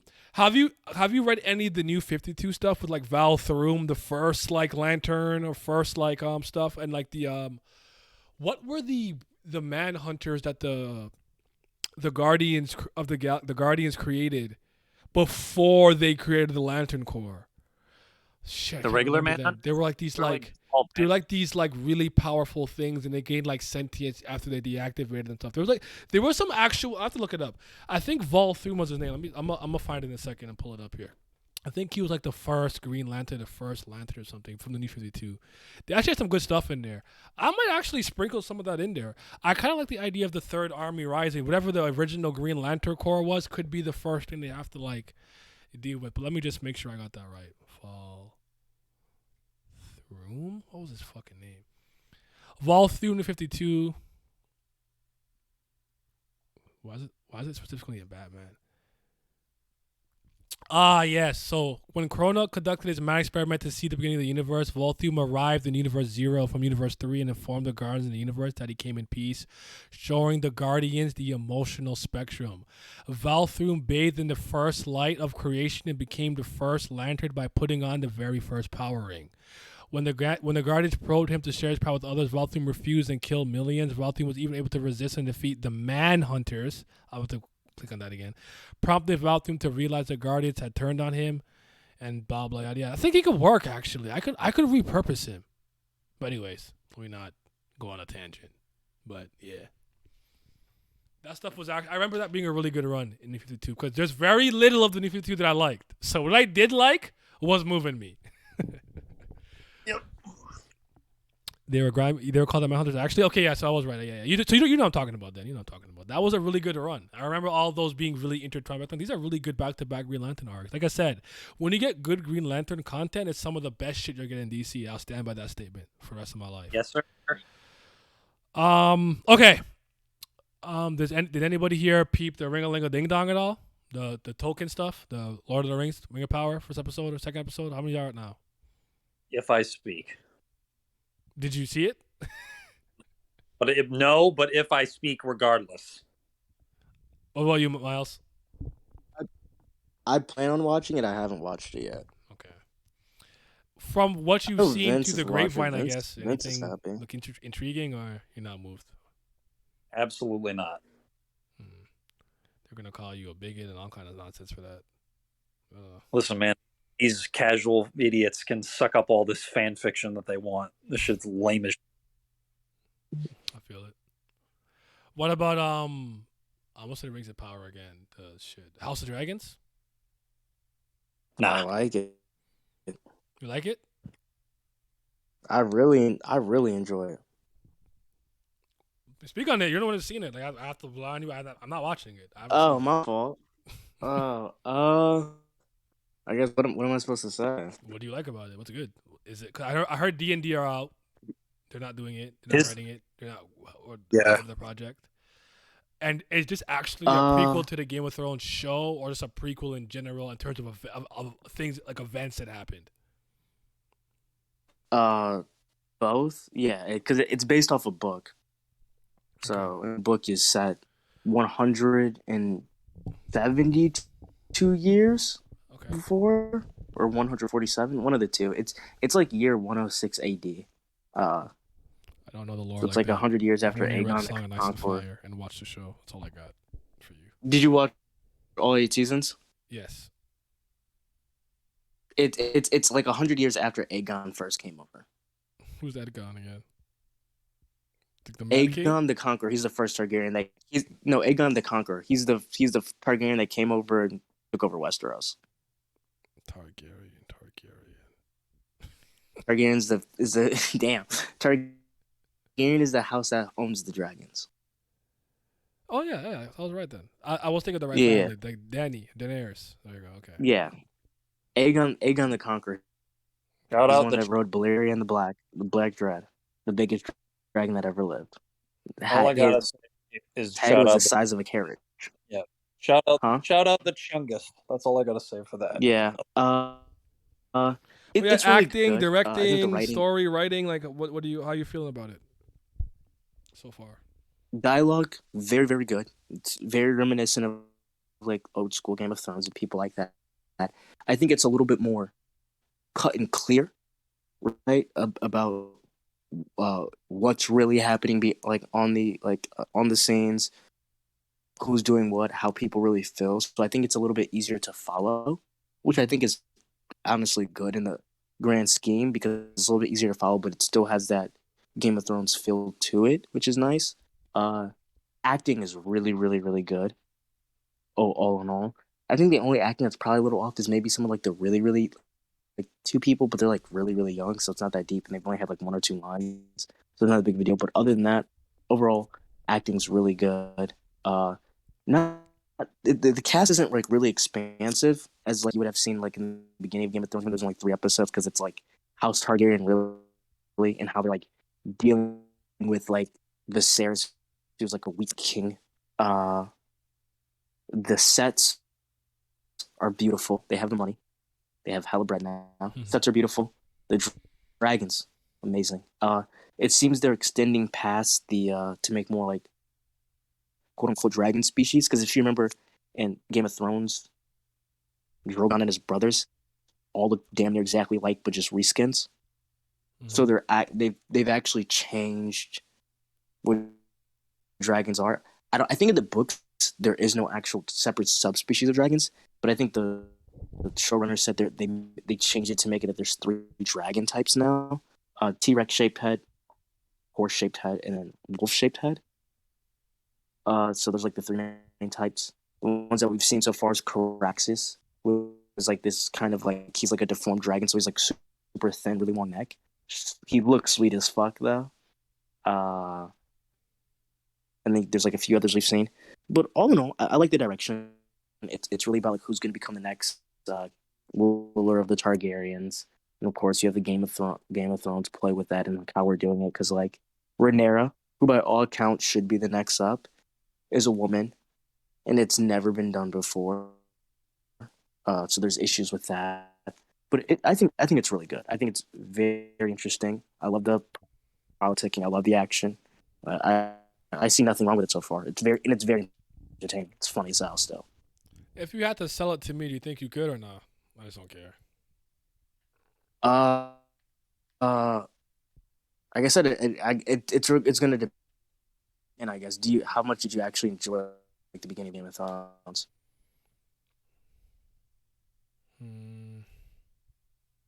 I honestly really liked it. Like, Then I would can't say that I say was I think like it's worth. as crazy as most people were. Where I was like, I have a real passing interest, and they're probably the reason why I'm like, no, like this is good because, truth be told, at this point in my life, I'm pretty cool with it. But at that point in my life, I really didn't care for like Middle Earth, medieval like era kind of stuff like that. That shit didn't really like. I'm still a cyberpunk guy, and I was like, man, just take it to the future, baby, where we half robots and what does it mean to be human? Like, like that was my shit, right? So for me, like the fact that I like this show is actually a big deal. It's almost like if you're like Naya's playing a first person shooting game. You know I like that game if I'm playing that shit. And I'll buy it. You know what I'm saying? Mm-hmm. So that's probably the best way for me to put it. But I stopped liking it before I started to become sour on it before a lot of people did. For me, it was I want to say middle of the fifth season, maybe the sixth season. I don't remember it particularly. So I didn't feel as betrayed by the ending as some people did because I already thought it was on a steep decline.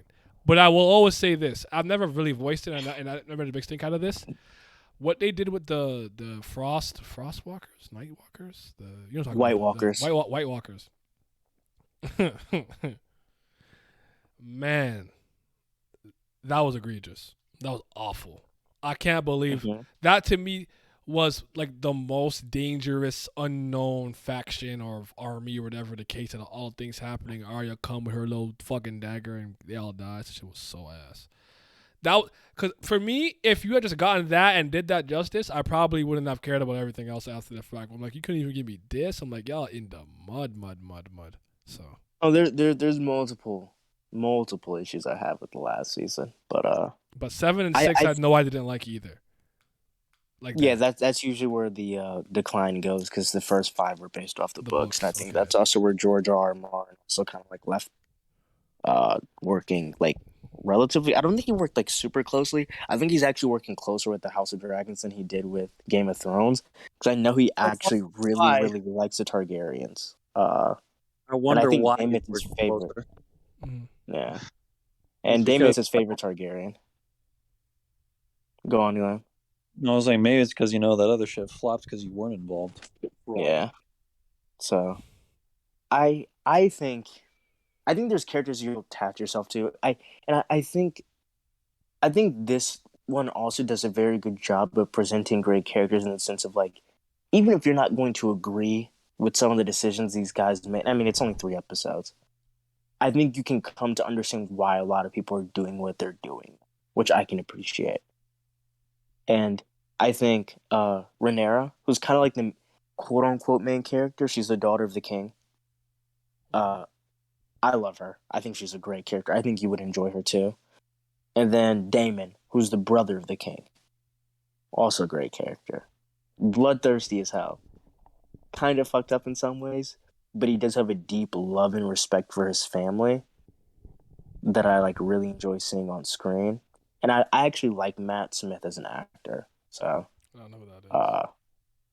He was Doctor Who. I'm trying to think what else was he in. There's like 20 doctors. Yeah, no, he's like a relatively like famous like UK actor. Oh, okay. No, you said like he's Doctor Who. I'm like, wait, there's like 100 of those. Yeah, there's like 25,000 incarnations. And now he's gay. Woohoo! And black. I'm trying to think. so inclusive. Yeah, I think there's I just think there's a lot of different things for you to kind of, I guess, hook your teeth into. I guess you could say. I don't know. All right. What about She-Hulk? I actually saw the first episode. You'd be surprised. I saw it.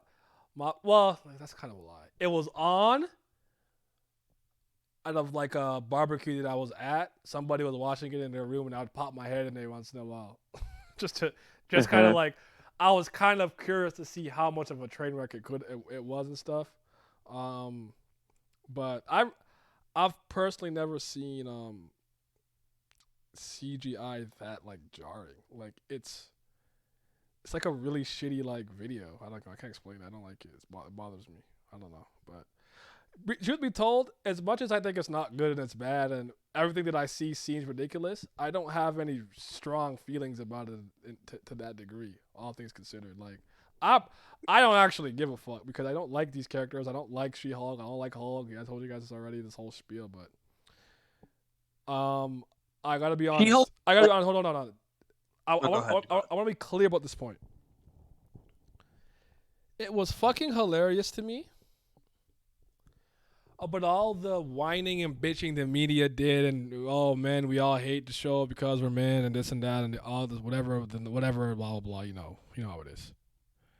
And then like you're just mad because this show, I can't remember what they said, and it's like objectify and blah blah, and then you just have them twerking at the end, like. Yep. My problem with that is what some people don't see is so you bring Megan Thee Stallion onto the show. What do you have her do? Ever fucking shake her ass? That's all she's fucking good for. Like you get like this is like when I see racism, I look at certain things. This is what I'm looking at. I'm like this is what I don't like. Like if you brought me like yeah, come and like be super gangster. Like no, I'm not doing that. I don't even want your money. I'm not portraying people. I'm not portraying black people are not like this. We're not a monolith. We just fucking play basketball, rap, do comedy, shake our ass. Like we're more than that. That's actually the part that bothered me. Like they brought Meg on the show, and the first thing you had to do was fucking twerk. Really? I just shook my head. That's all I did. But I don't actually care. End rant. She-Hulk is just Carol Danvers light. There's even less to care about with her, which is saying something because Carol Danvers has literally almost nothing to care about. So a She-Hulk show where she's a Mary Sue. Oh, crazy, man. Yep. That's all I gotta say. Like, Jennifer Walters is better controlling her anger than Bruce because she's been catcalled on the street and a captain trying to tell her how to do her job. I'm unmoved. Yeah. I actually think the problem with that's just cringe. I think it's awful, though. I think I kind of understood what they're trying to go with there. It's still awful, and her power isn't even based on anger, from what I remember in the comic books. But what I didn't like before is I can't remember where I saw this take, and I actually looked it up. And I was like looking at it, like, oh wow, this is kind of real because Bruce kind of like just snatches her.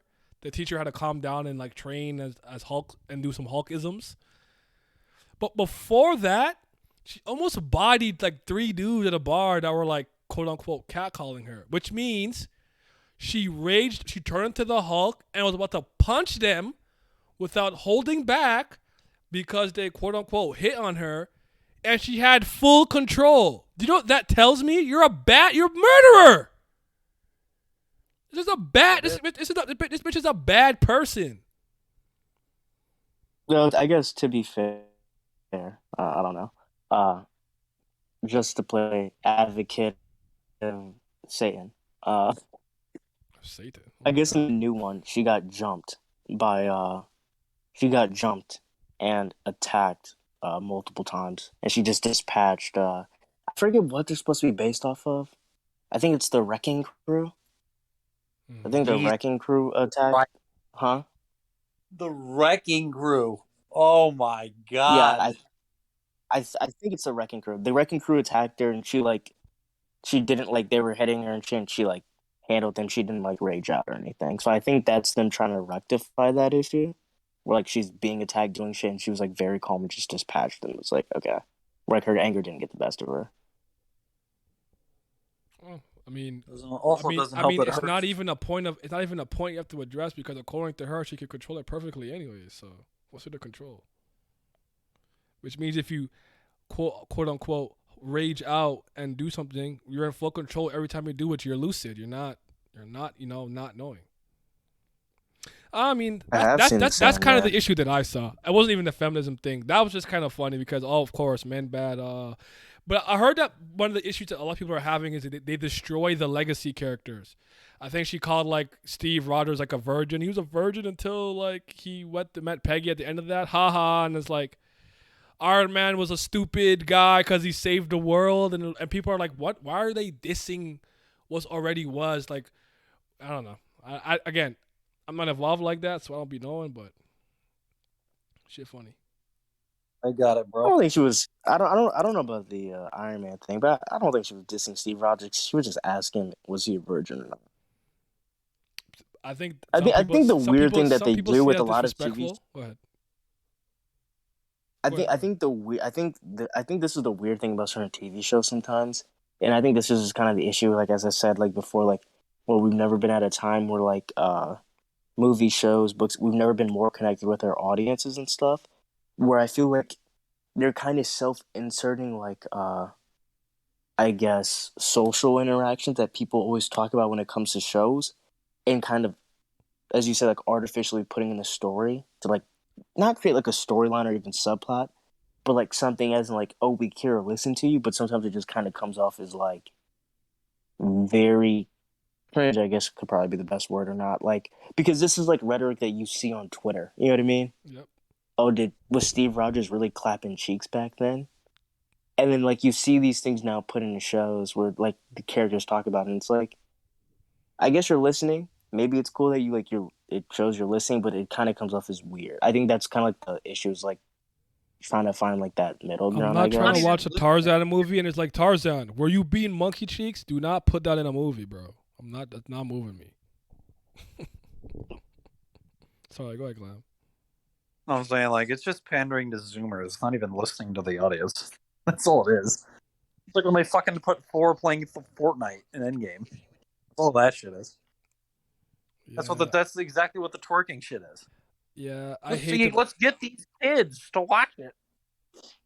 And then what we'll do is when anyone criticizes it, we'll call them incels. Yay! So for me, my biggest issue is the marketing and the media and the pandering that they do and all the shit like that. Like the show itself is just a bad show. That's inoffensive to me. There's tons of bad shows that exist. I don't really care, but again, these aren't characters that I care about that I'll never even really give a real chance to. So yeah.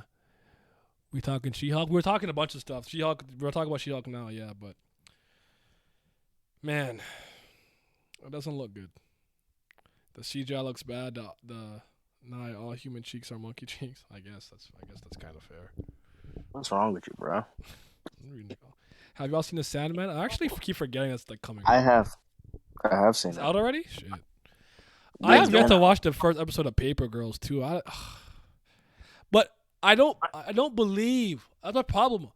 Oh, we're gonna make this. I'm making a contemporary show. Nah, you're gonna ruin what I like. I don't believe them. I'm leaving them. As much as I like the Deadly Clash first season, there's still a lot of changes they made that didn't sit well with me. It's one of them being Lynn, which really bothered me. I'm not gonna watch Sandman because I want to read it.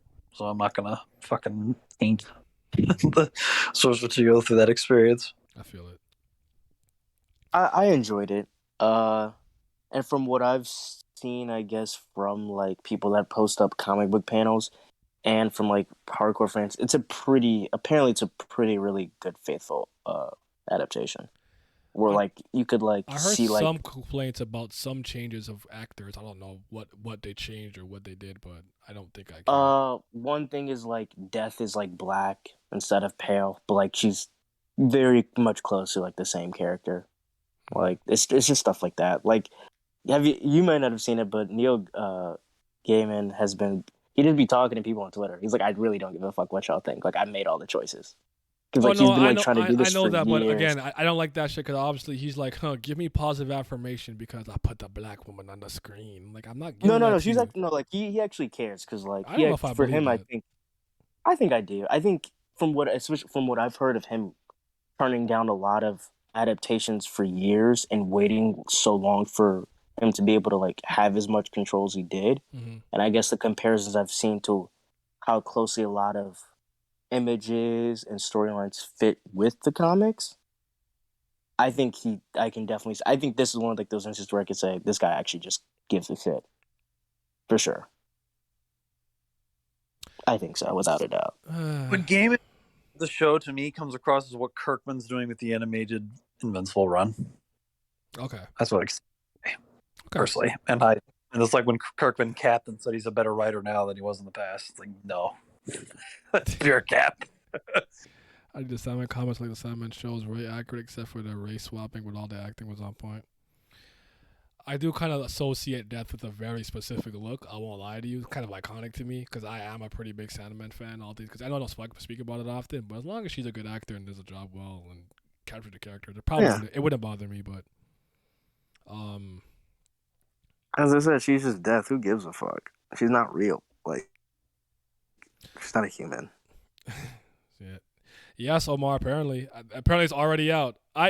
I honestly just I don't pay attention to this stuff as much as I used to. Like I see it in passing and like I don't think I care.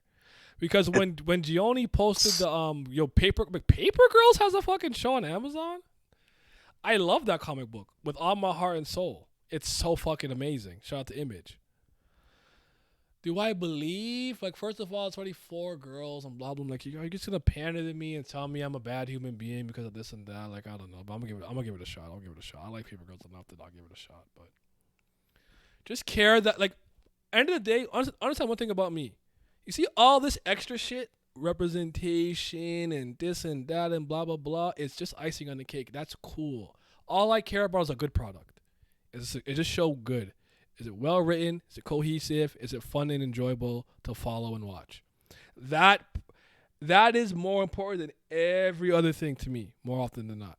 That's all I care about. You can say, oh, you need to read this comic book. Why? Because all the creators in it are black. But is it good? I don't care, man. Give me a good fucking product. I'm sorry. This might hurt some people's feelings, and maybe this is like controversial, but like, I want a good comic book, a good video game, a good movie, a good show. I don't care if every bitch in that show is white. Just make it good. The Sandman turned out way better than I expected. Wait, the whole thing is out? Not like not an episode? Nah, yeah, bro. Like they did 10, and then they added another one doing 2 storylines. One was I forget. It's like it's like I guess it's a famous one. It's like a cat. It's like some cat thing, cat wish something. And I did another storyline. So like episode 11 is like a 2-parter, like split in half of 2 different storylines. Yeah. I guess I just assume because nowadays, even though the point of us getting these streaming services is so we can kind of like binge stuff. By the way, I don't have a single one. I don't have Hulu, Netflix, and I guess I technically have Amazon because I have Prime through my sister. What's the rest? I don't remember them. I don't have any of those. So. HBO. Oh, HBO? No, I don't have HBO Max either. Never mind. Well, we don't have HBO Max over here. We do have HBO and something. Crave? I don't know. But I don't watch Crave? I don't know. Like something called Crave, I think. The fuck they be doing up in Canada, bro? I don't know. I don't even know. It's so funny because soon be asking me like, what do you think I care about what Canada's doing? I hate it here. I don't know. I don't hate it here, but it's not getting any better. But I basically only watch anime, so I give shits about representation. I think that's a problem in itself, low key. But I hear you.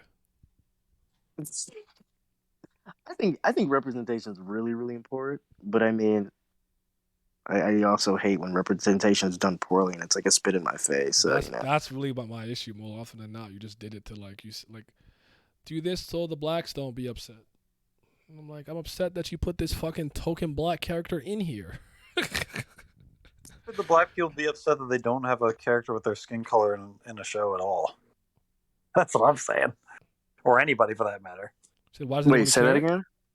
Like, I'm saying, why would anybody be upset at a show that you've never seen before and you don't know if it has diverse characters or not? That's the weird thing about our times, too, where people complain about Wait, rephrase like, you don't even watch this show. Why do you care?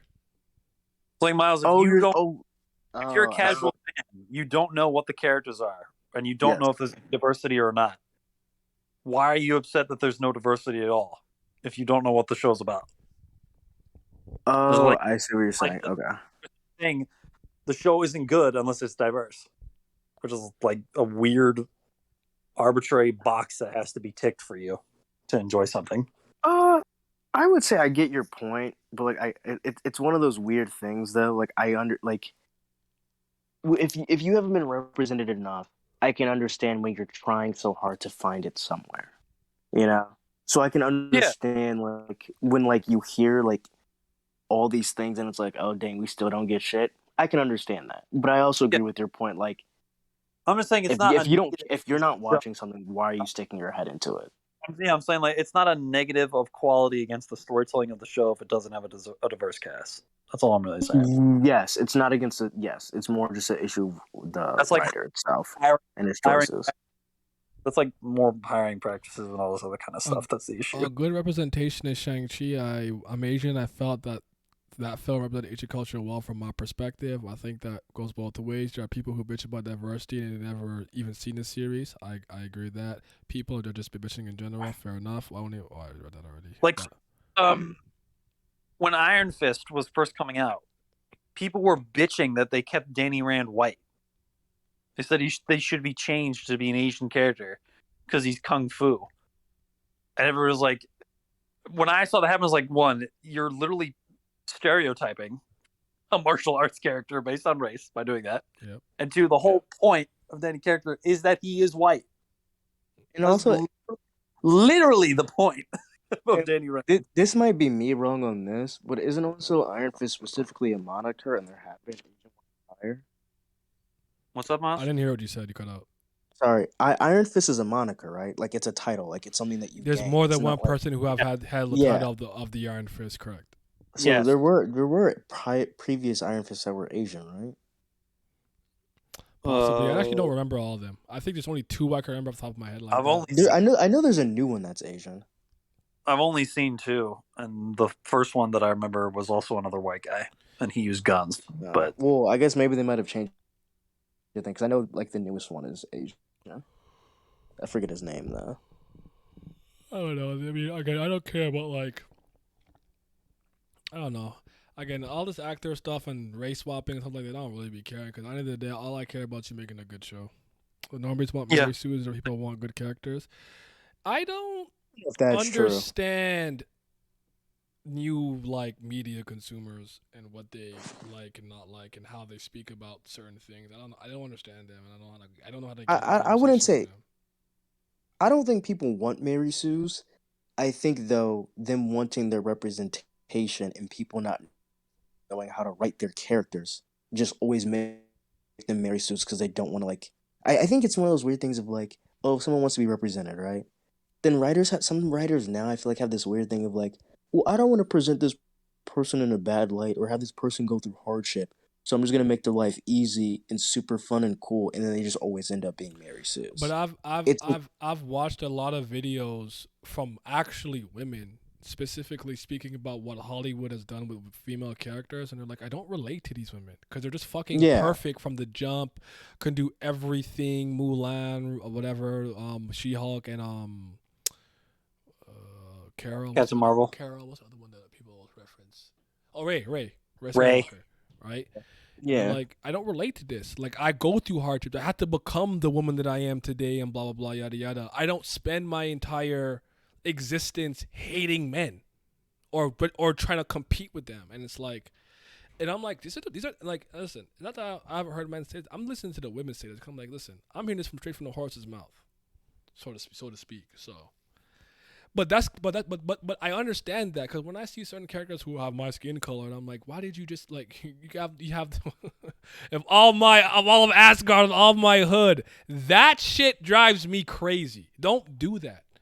I hate that. I hate seeing black people just be niggas. That's not what I'm trying to see, bro.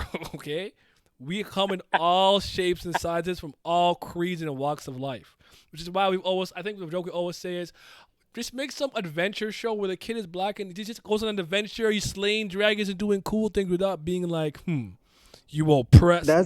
so sick and tired. Like, just I don't know. That's kind of why I like House of Dragons, because one of the old families that's from Valyria is the Valyrians, and they're just black, but they just be chilling. They're just powerful. They're just like, we just be on the sea. You know, one of them is married to one of the Targaryens. Is like, I just want to make sure my kids are good. That's it. Like, we I just hear you, chilling out but here. I don't want to like downplay the importance of, I guess, representation. I'm not saying it's unimportant. I really think the Yes. way that it's implemented and utilized and how they market it is it's malicious and weaponized against us. That's my issue with it. Where it's like, I don't like the show. Oh, why? Because the main lead's BIPOC, huh? I'm like, oh my god, bro. Like, I can't just say like I didn't like again. The first time I dealt with this was Supergirl. I said, this is Supergirl, super ass. You're a misogynist fuckboy pig. All right. I mean, I literally criticized everything, every character, but cool, you know. But anyways, yeah. See that as Yeah, regards my your hood favorite shit. chick. That's the type of shit when I see it on the screen, I want to kick a dog. Okay, stop that shit. It's not Yeah, moving. bro. It's a People even constant riding the line of representation and pandering. That's all it really is at this point. And most people are just pandering now. Yes. It's not. Yeah, It's not organic. I think the issues. Yeah, they don't know what they're trying to. That I think the issues they don't know what they're trying to represent. Because And like they, even earlier, like when we were talking about like characters, when we talked about Green Lanterns, me and I immediately like we want fucking John Stewart if we're gonna have the second Green Lantern we want in a story, John fucking Stewart. Why? Because John Stewart's fucking raw. Like, come on. He's a good character with some interesting backstory and history stuff, and he got military experience and things like that too. So like, I just think it's good. It works. yeah, And literally, I, literally nothing about what we said about him had to do with the color of his skin. There's He's that I just too. think raw. I think the John Stewart thing's funny because I think in a weird. I think at least my age, I think a lot of people that grew up on Justice League animated No and John Stewart better JLU, than Hal Jordan. we thought Green Lantern was black. 'Cause I remember when I first met Hal Jordan, I was like, who the fuck is this guy? He's actually right, because it's a point I had to make numerous times.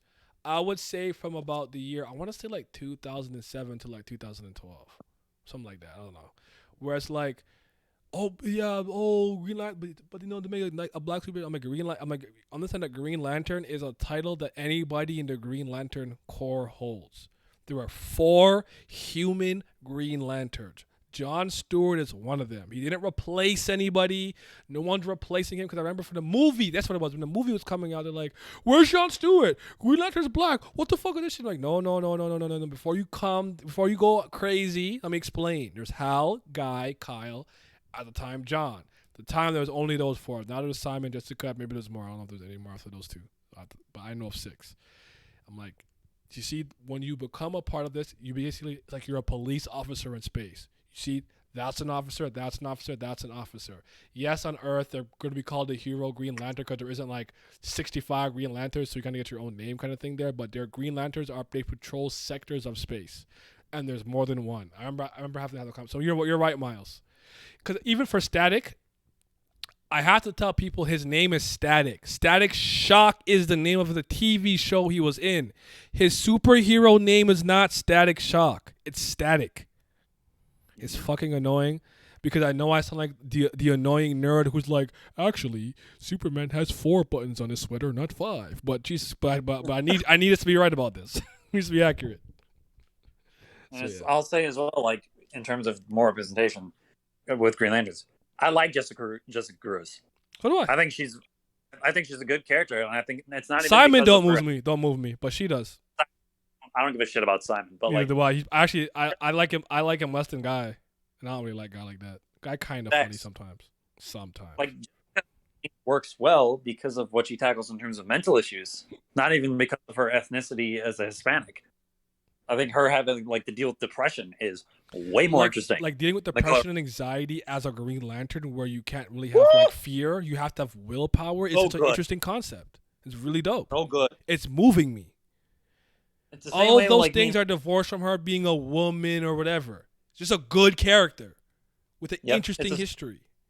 It's the same way me and Naya talk about Kamala from Marvel when she was first introduced as Miss Marvel originally. Kamala was a good character. I loved when she Kamala at first- the beginning, and Bacon was moving me. I'm with you. As she became more popular, though, is when she became Flanderized Yes. for the most part.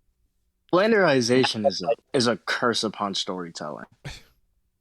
It is a curse. It is a It's a terrible plague. curse. It is a Huge it's so crazy. Even when I just look back on like a lot of shows now, where like you'll see a character in the first season or like whatever season they're introduced or whatever, compared to like later ends of stories, I'm like, wow, they massacred you. I apologize. It's so sad. You know, 'cause I That's remember one of the most like sad. there's a things that time I happens used to a make jokes character. about Carol Danvers and Miss Marvel and stuff because I'm like, all I know is the person who held the title of Miss Marvel that's actually good, Kamala Khan. Boom, go right. Can't make that joke no more. They completely flanderized her. I hear you.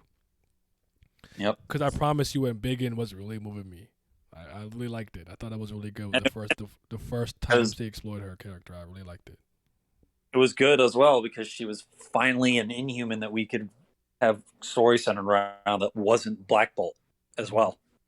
You're not rocking with Black Bolt. Black Bolt barely gets focused anyway. Black Bolt Even sucks. with it.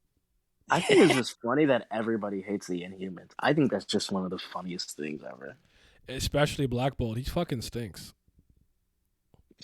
Black Bolt's one of those characters that theoretically is very strong and has done a cool thing here and there. People are like, oh, what if he talks and he yells? I'm like, bro, all he does is fucking get packed up. He's got like very few really shining, cool moments. He's usually there to get fucking washed. I swear to God. I feel like the two most famous things I remember is him getting his ass beat by Hulk and then him getting his ass rocked by Thanos. Thanos, yeah. Whose face did he scream in? Was it Hulk or was it Thanos? It was both. I think it was both. Was it really? It was both. It was both. Hulk was on the moon, and then Thanos was the floating city above New York during Infinity. I think I remember Hulk was like, "I didn't hear to see you here talk. I didn't come to hear you shout. I came to hear you scream." That was World War Hulk when he fought Black Bolt on the moon and he low diffed him. Reed Richards did Black Bolt dirty in Doctor Strange No Cap. Oh yeah, because he gave away his powers. So Wanda was like, "You have no mouth," and he blew his own brain out. Yeah, he's so fucking stupid. But that scene was for the, you know what it was. Yeah. The X-Men I and the thought that mutants was is where it's funny. at. Is it true that they're trying to change X-Men to like the mutants? I don't like that. I like. Well, you can't call them the X-Men more than men. Wait, dude. My only thing with this is just the all the licensing with words. So, like, I really don't know like what like Marvel can use versus Fox and all this shit. Yeah, I think Marvel that's a huge is thing. Fox, so they can do whatever they want. Yeah, I guess. World War Hulk is actually good. Like World War Hulk is pretty good, I think, and Planet Hulk stuff is pretty good. I don't know much Hulk stuff, but I'll admit the Hulk stuff that I do like.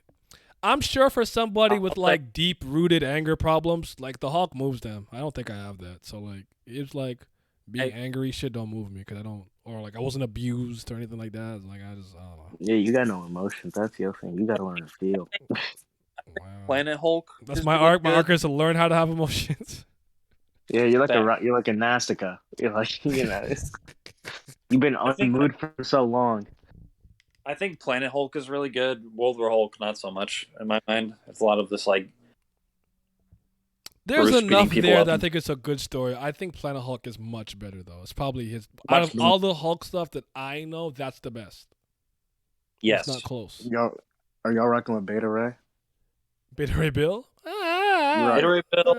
You rocking with Horseface? He's ugly. That's my problem. Stop. Beta Ray Bill is raw in concept, but never in execution. What's this thing called? Stormcaller? Stormbreaker. Stormbreaker. There you go. Yeah. Don't they have rights to X-Men now? I actually don't know. My point was, I heard that they're changing the name, like X-Men, they're rebranding it to Mutants. Yes. In general, or like in MCU? In general, I think. Or is it for the movie only, It's or a all- book or comic? I don't know. I've seen the mutants floating around a lot. Yeah, don't know what because I guess gender neutral, blah blah yada yada. If there's any one that kind of makes sense, I'm like, all right, I guess I get that one. But the mutants is so fucking generic. X-Men just sounds raw. Like, Wait, I like because saying the mutants is their X-Men. species. I guess What? species might be kind of crazy to say, right? But The that's their species. I mean they're human. Aren't but, they like, called they're Homo humans, but superius?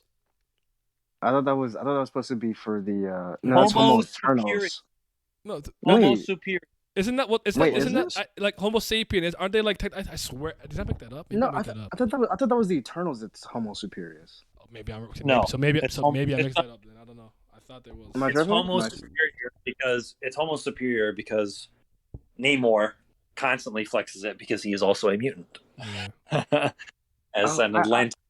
I thought hypes only deviants and Eternals had the name shift, and they were like just classified as humans with X gene. Okay.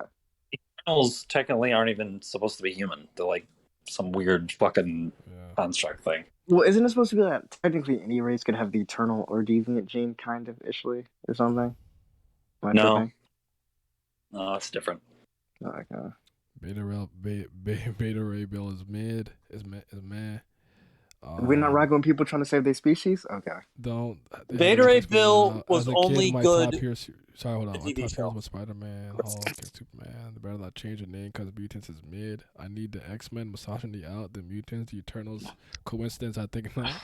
We'll see what happens. I mean, I'm not gonna lose any sleep over it, but I just want it to be known. I'll never call it that. I'll always call it the X-Men. I will be that guy. Namor the Submariner. Oh, did you watch the new movie? Oh, The Mutants. Oh yeah. I watched the new X-Men movie. I got wings on my feet. Those wings, I hate those stupid dinky wings on his fucking ankles. They're so ugly. I fucking hate that shit. I don't dislike Namor like that though. It's just so funny to me. Glam? No. He's just hurt. No, you go. No, you go first. You go first, bro. I was just making a joke that he's just Hermes with the fucking wings on his feet. That's all it is.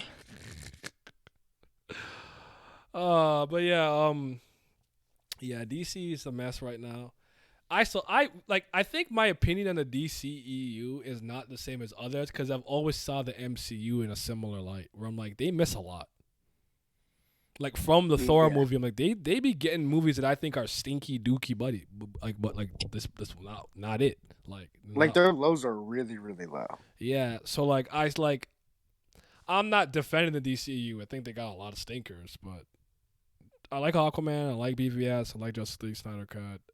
I have so many issues with Man of Steel, but I can have a good time watching it. And I think that's it. Did I say Wonder Woman? I like Wonder Woman, the first one. The rest are all bad.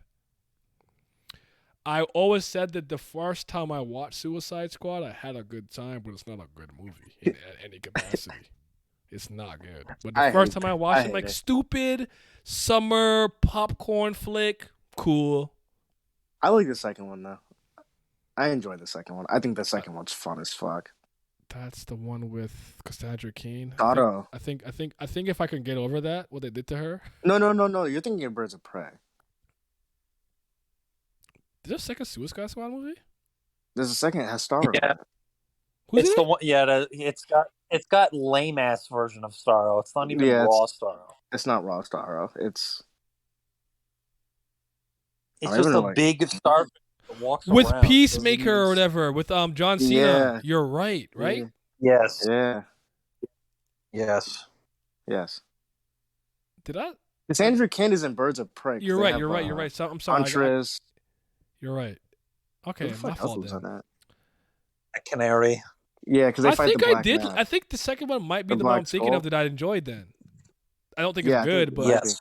Okay. I think it's fun. It's super fun. Yes, with Rick Flag. Oh yes, Rick Flag Peacemaker. Oh, it's coming to me. Yes. First one's piss poor. That's one with Killer Croc. Polka Dot Man. That's the other one. They made him wrong. So the second one I'm thinking of. That's my fault. Now I remember why. They never called it Suicide Squad 2. Didn't they do some weird thing where it was like Suicide Squad? It's like the Suicide. Okay, I knew there was something throwing me off. I'm like, there was a second Suicide Squad movie. What? All right. Yeah, it's I the actually Suicide heard the Squad, right? Peacemaker shit on HBO Max is moving a lot of people. I never watched it, but I haven't I watched heard it. they've been People did enjoying enjoy the that John shit, Cena though. shit. Yeah, they did. Good for them. I couldn't I see him like. on screen though. I didn't see him. I'm King sorry. Shark was Couldn't moving me in help Suicide myself. Squad, though. Mm. King Shark was moving me. King Shark is a shark. Something like that. There's characters like that, like those like weirdly, really simple-minded characters. They just be chilling. Yep. You say nose? Shout out the current Moon Knight. I love stupid shit, bro. I feel that.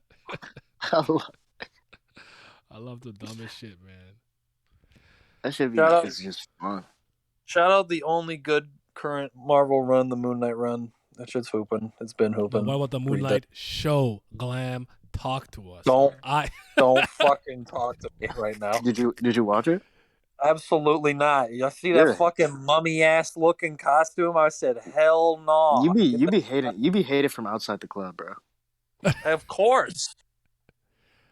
Tell me that mid ass suit is my goat? Get the fuck out of here. My And the thing with- primary personality being fucking Jake Lockley. Blech. Oh no, it's not Jake Lockley. Stephen Grant was the main personality. Even worse. Wait, there's 3, right? Yes. Jake, Steve, and then If Mark isn't the main personality, I don't care.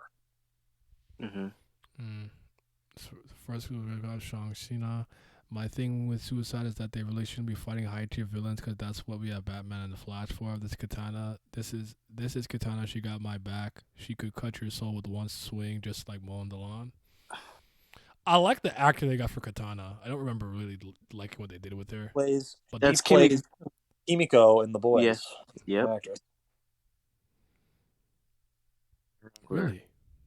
Yeah, Yes. that's right. She got big titties in real life too. Does she really? Yep. I would have never known that. Now I gotta look. Look her up, man. I'm not lying. I gotta look now. I remember the band. I remember the. Oh, her name is actually Kamiko Glenn. No, it's you Karen. know. Karen Fukuhara is the actress's name. Nah, I swear her name's Kamiko Glenn, bro. Her name's Kamiko Glenn, man. No, yeah? Kamiko Elizabeth Glenn.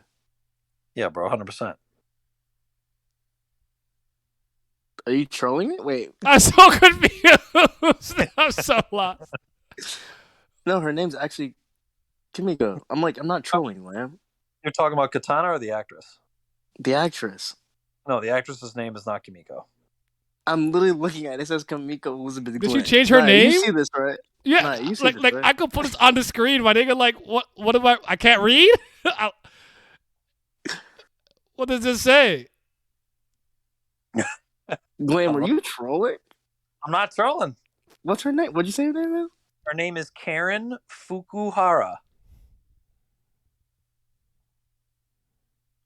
Let me take this off for a second before I Karen. I got Fukushima, but I don't want that. Oh, wait, holy shit! I'm looking at the wrong check. And there it is. I'm looking at the wrong check. My dumb ass. We're dumb, Naya. We're dumb as fuck. We were looking at the wrong. Oh shit! Yo! You both are brain dead. Oh no! That's crazy. Not me. My fault. Shit. That's on me. I'll take that out. I'm crying. Me and Naya were like, what? And she got titties. Oh yeah, now I'm gonna look at that. There we go. I'm just gonna put the tits in after. Fuck it.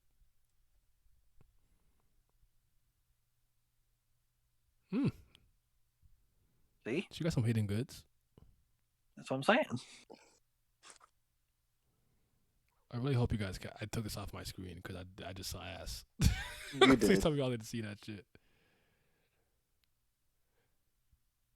Yeah, it's off the stream. You're fine. Okay. I knew.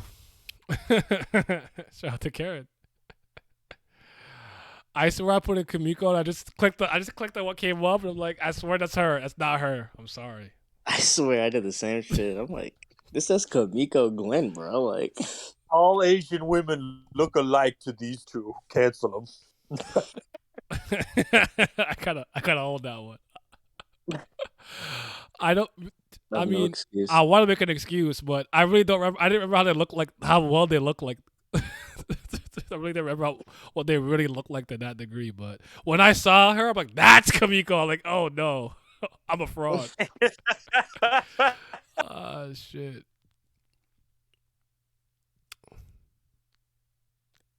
All right. Any final words? No. We can wrap this up. Actually, I'm gonna go for 10 more minutes. I'm gonna hit one because I'm raw. I'm gonna hit 1 o'clock. What's up? You gonna stop me? What else is important that's happening? Have I done any reading? Nope. I gotta still finish Toidles and Fables. I'm not done yet. There's that for you. Uh, I actually am planning a day to just do a complete and total. I'm gonna sit down. I'm gonna take every comic off my shelf, volume, and just read everything. Just take a week. Just go. I guess I could say Monstrous Law, Yep. East to West, all of it. Because you need to reread you need to reread Invincible and East of West Me because we still got to have that slight debate about which is better between the two. So we kind of went into it last time when we talked about it. I don't think my mind will change, but I'll do it though. Yeah. We'll have that just so it's fresh in my mind. I will not reread Invincible, but I can give my thoughts on it. Yeah. Why not? I did read the first. I read the first 4 issues of Low. No, not Low. It was East to West of versus I think Invincible. But Invincible. No, I'm saying I read the first 4 issues of. Oh, you're just saying in general. Okay. Yeah, Low. Yeah, I love Low, man. It's really good. It's in terms of manga, I started reading Hellsing and Soul Eater the other day. That's like. Oh, you never read Soul Eater? No, I have not. I've read all of Fire Force, and I wanted to read Soul Eater before I reread Fire Force. That's what I'm gonna say. You're kind of working backwards there because I remember you if me and you were talking about.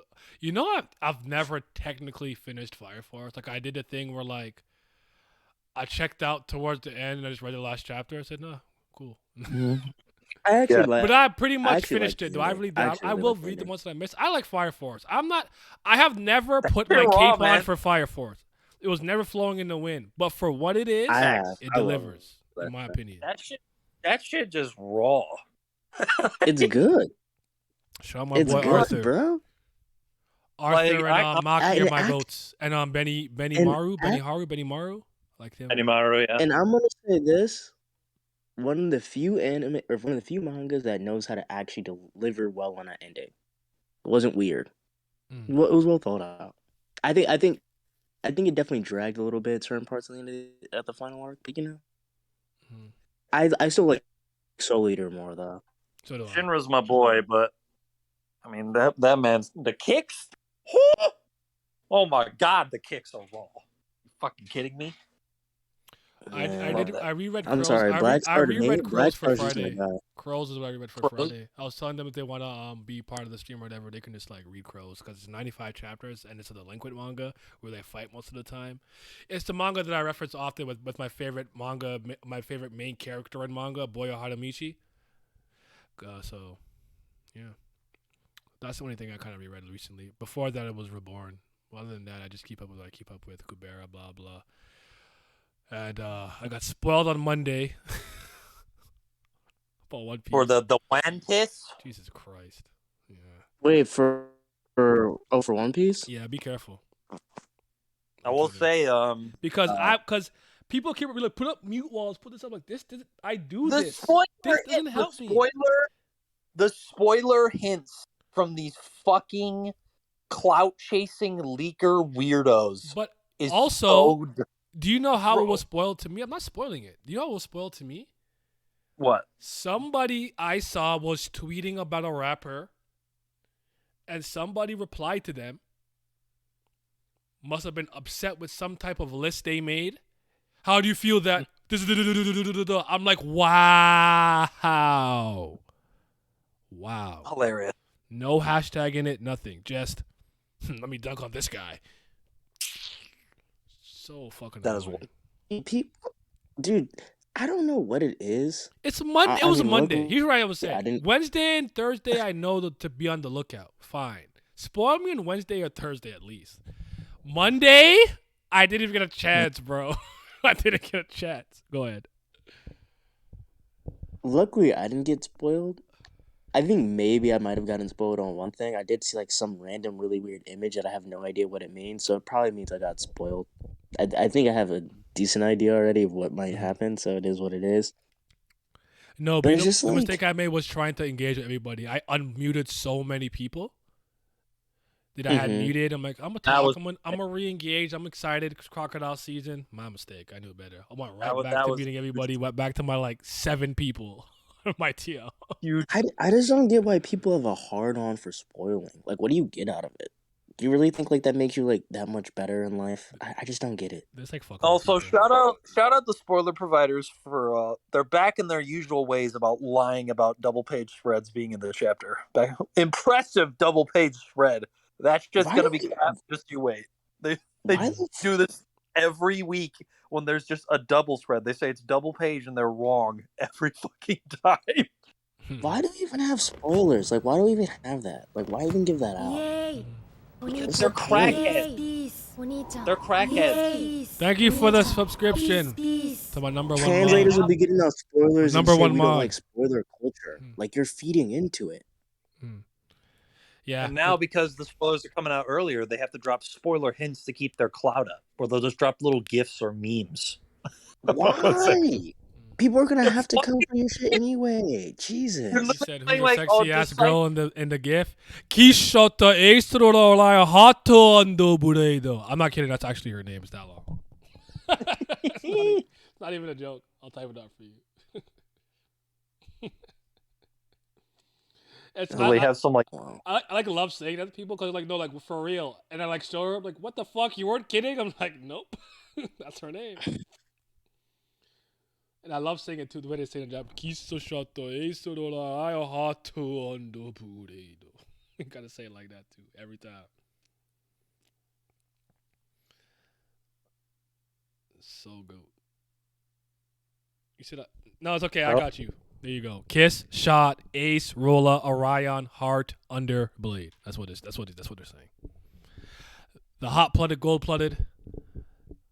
It's from the Monogatari series though. So like, if we're gonna get into that, get into it properly and talk to me about it, or else I hate you. Mid. It's not mid. It's the best anime ever. You don't know what you're talking about. If I sound like that, would y'all listen to me? Real manga, Zenith, the pinnacle. if you sounded like that, I would spam you with Slayer every day.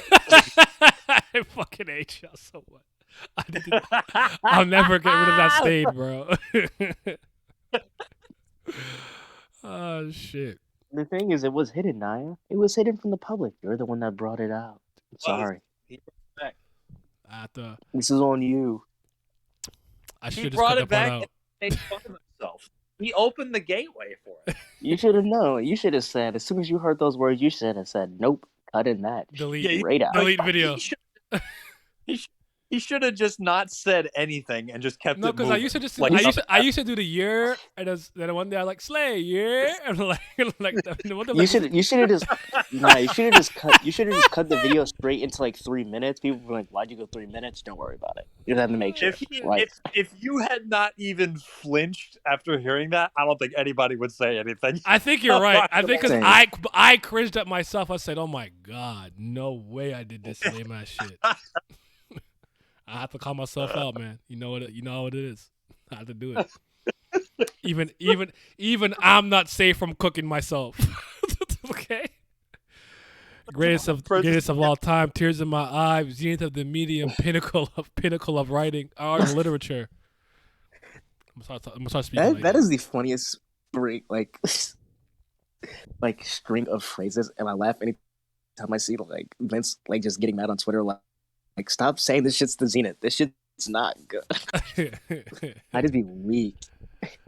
Nah, that's funny for real. I'm trying to think of anything else that's happened recently that's kind of interesting that I could say briefly. Oh, How Real gaming JoJo? back. JoJo, Kimi no Boken. All Star Battle R. Oh my It actually god. looks fun. Well, I played the. I love. This is the. If there's an anime fighter that I like, it's this one. Based off of anime. The one they made in 2013 is actually my exposure to seeing a lot of the characters post part 1 and 2 really come to life, be animated, and speak. A lot of the voice actors changed over time as the subsequent parts came out. But the first time that I heard like Sticky Fingers or so many other stands, it was actually from the game. So that was actually my exposure to a lot of the voice acting in JoJo. So with the re-release they put out, they changed some stuff, they tweaked it, they added all the voice actors that do it in the actual anime. So I'm gonna talk about this in the next JoJo stream that we do, and everything. And they redid a lot of the lines and tweaked balance changes, changed some moves and stuff like that. I think they did a really good job. There's actually one line. I actually think I might just show you. I don't know if I'll show you. Maybe I don't know. We'll see. That Dio has. It's so much better in the OG game, bro. It's so much better. I was just rolling because I've never like even like really looked at like the old game, so maybe it was in this. I was just rolling when I just saw someone using fucking Johnny, and Johnny's on horseback kicking people. I was rolling. Oh, the I'm like, part this dude 7 characters, comboed from a except horse. for Funny Valentine, can go on horseback. That's Diego. Diego they added in this game. So Diego, That's Johnny, hilarious. and Gyro are mount. Their style is called mounted. There's Haman, vampirism, modes for the Pillarmen, stand, mounted, and I think I might be forgetting one, but That's yeah. actually really cool. Yeah. I actually like that. Yeah, and it all comes with strength and weaknesses. Like Hamon users can do Hamon breathing to charge their like energy meter, and they can use like EX or meter burn attacks depending on what fighting game. Like the super move of a move, they burn a little meter to do that. They can do that. The really cool thing about Joseph is because obviously he's a bit of both. He like obviously Hermit Purple is not the greatest stand, but he can do Hamon breathing as well.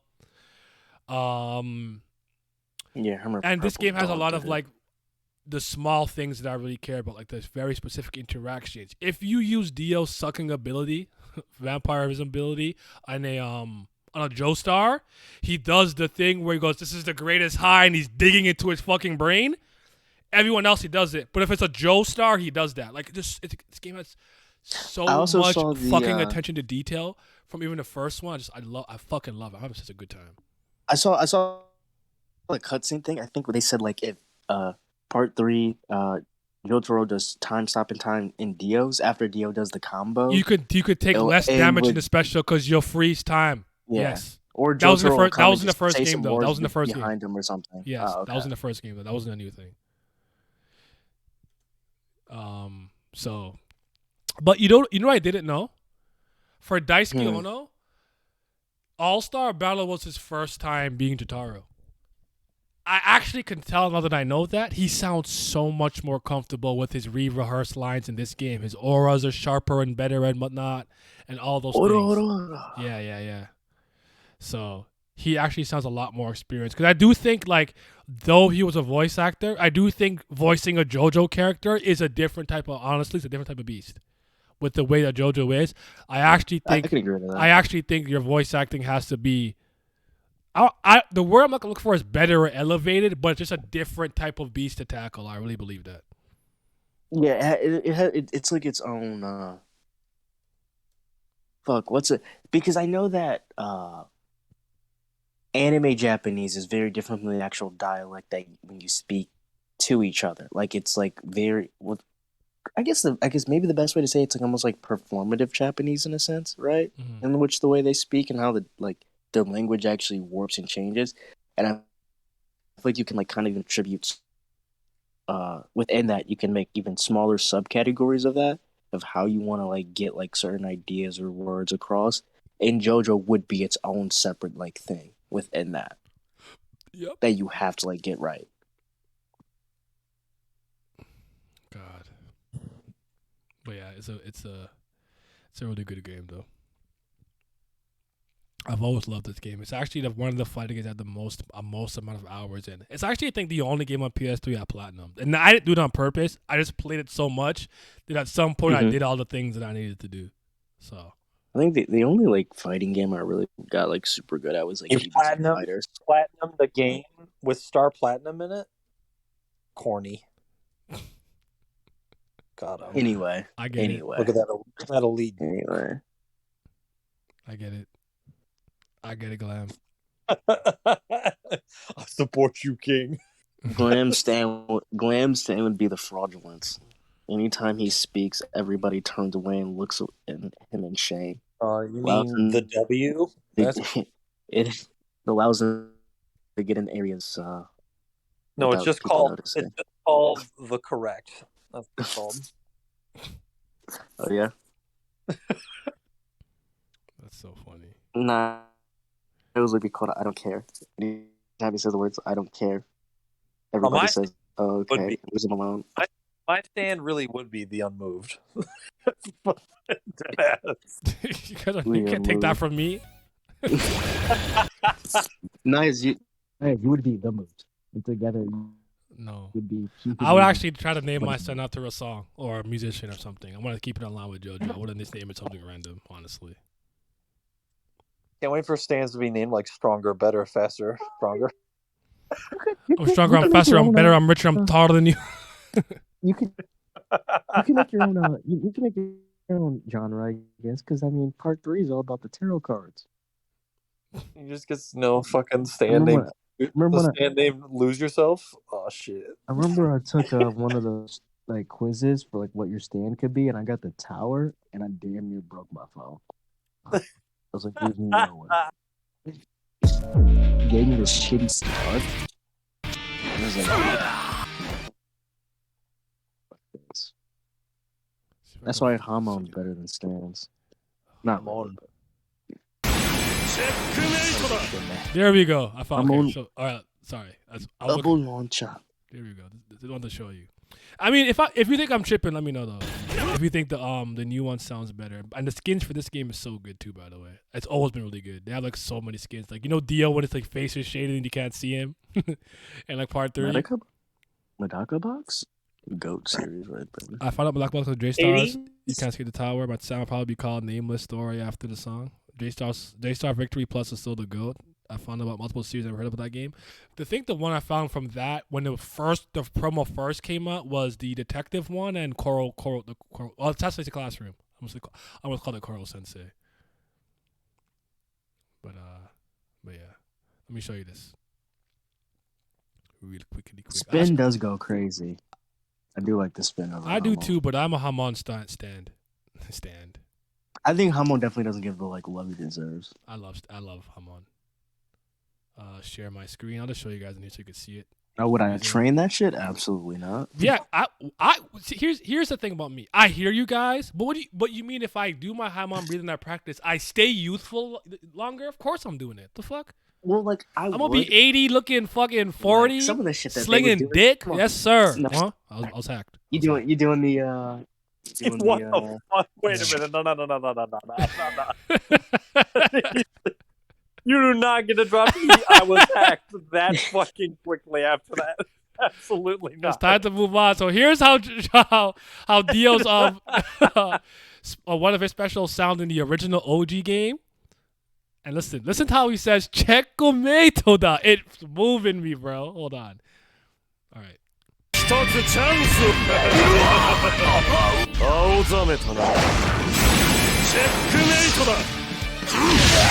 Like, that's moving me. I don't think it hits the same. This is the one line I think he did worse in this one. That's not moving me, bro. Checkmate to that was way more raw. Lie? One more time. One more time. We'll do one more time. I think the second one might sound more like Dio. It's just not emphasized well enough, like for a video game. Okay, so listen. All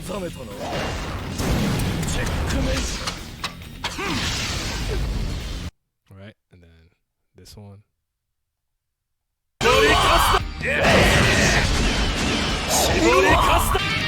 つチャンス青ざめたなチェックメイトだ I don't know. I like it better. You understand? I was so sad when I first heard it. I'm like, no, where's my checkmate? I used to say it all the fucking time, bro. Checkmate. The spin greater than Hamon. I mean, if you mean literally in terms of power and use, I guess, but I like my the Mystics, shout out to Sendo, because I just think, like, again, I'm doing Ripple breathing to stay young. Fuck what y'all talking about. I'm gonna live to like straight age, like 70, looking fresh. I don't be worried about that. I'm gonna live to like 200. How old was Strizo? How old was Strizo? I think he was 70. But Lisa was 50. She didn't look a day over 20. That is true. So Joseph aged the way he did because he stopped doing it. Fucking lazy bastard. Yeah, I really would have loved to have seen like a true blue like fusion of Hamon and stand use with Joseph, but yeah, you know, I still think it might have been interesting if he got to fight Vanilla Ice too, but just things that I think about after the fact. Yeah, subtle, but Vanilla Ice was up, dude. Difference is better. The Dio and Dio dual heat is funny as fuck.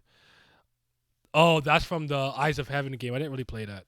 I don't care for those I just watched the cutscenes and to see Dio over Heaven and stuff, and like I know what happens, but I didn't really care for it. Part 1 and Part 3 Dio's so funny. They're goats.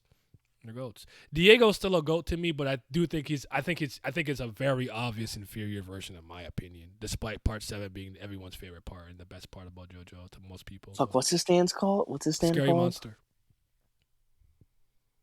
I was rolling when I first saw. I was like, I know this man isn't turning people into two fucking Rexes. That shit's just funny, bro. Checkmate that. But there's a lot of little changes that happen. I actually even think Abakio, not Abakio, he's not in the game. Bruno, Bucciarati, there we go, Bucciarati. Yeah. His out of a dead sheet, actually kind of moves me more. I don't even think it's because the voice actor was and the new voice actor was bad. Just didn't seem as hype. I don't know, but maybe it's because of like. I don't know. Maybe it's voice acting direction, but there are some new lines that I've voiced and stuff that I've seen and heard that I actually don't like as much as the original game. But most things I do think sound better. And this might But did you watch them, by the way? I don't know if you watched them. Do you watch the Notion? Did I watch it? No, I didn't watch it. I read it. You watched none of JoJo? I've watched all the first 5. I think I've seen the heat. Is it the one where Dio moves out the way after Thing uses the stingy array, rip her eyes? Like I've seen the specials. I don't like that game doesn't move me like that. I think I know what you're talking about. Sorry, but go ahead. Let me cut you off. I was saying part 6 is the only one I have yet to watch. Oh, okay. Yeah, so like I was planning on just waiting until like all of it was done through kind of. Cause I was gonna watch part 1, but I've heard part 2 is actually they've done it a lot more justice. So I've been told. Well, I would argue that it looks a lot better. Yes, it's a lot better from top to bottom. Okay. Yeah, I had a point to make. Shit. No. You asked me, is it the only ones I've seen? Have I watched any of JoJo's? No. Oh, no, I remember. Miyuki's Sawashiro was the person who played I think she played Jolene in the original All-Star Battle. I want to make it very clear. I like the new girl. I like Ai. She's good. I think she does a good job. And I think she's a great Jolene. I honestly believe that Thing caught like the Yankeeism, the Americanism in the Japanese voice acting better than I does. So actually, when I'm hearing them in the game, like when I'm hearing her normally, it's fine. But when I compare side by side, I actually like the old voice for Jolene just a tad bit more. Honestly, I do. And Pat and Asimi are actually pretty lock in step with me on this. Because I spoke with them about this. They're pretty much in agreement because Miyuki's a pretty fucking. she's super talented. Like she has a lot of really great roles. I know she's Kambaru in Monogatari. I'm trying to think of some more things she's famous in. I'm gonna pull it up though. I'm just look at it so you guys can get an idea. But she has a lot of Stone Free. Yeah, she has a lot of great characters though. Let's see. She's someone in Detective Conan. I don't care about that. Let's see a show that we know. She's Pudding. She's Pudding in One Piece. She is Luca and Slan in Berserk. I don't know who that is. I don't know who that is. Lan is one of the the female god hand. She's played Fujiko Mine. She's played Celti Silston from Durarara. So she's Fujiko Mine. She is Bishamon from Noragami. She is that. I actually like thought that in my head, but I couldn't remember. Psychopath, she's Shion Karamori. Parasite, she's Kana. She's Catherine the Space Dandy. No Game, No Life. I don't know who that is actually. I'm looking for some other shows. I have a question. Go ahead. This is a little rant. I mean, she's Kurapika as well, by the way. She's Kurapika. She's Blue Reiko in Gintama. Keep going. Oh, go ahead. That's interesting. What's your favorite design stand?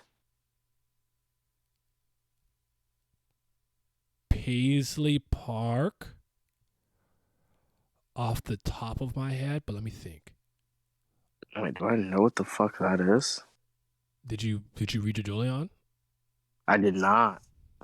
Let me shut the fuck up. I'm so sorry. Elsai Konguru. Konguru. Okay, outside of JoJo Leon, then.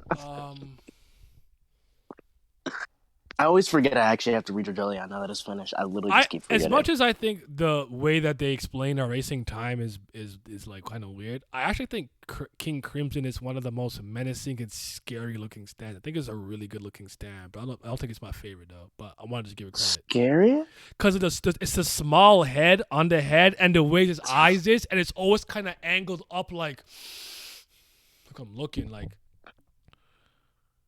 yeah. So. That's just what I think. That might be facts. I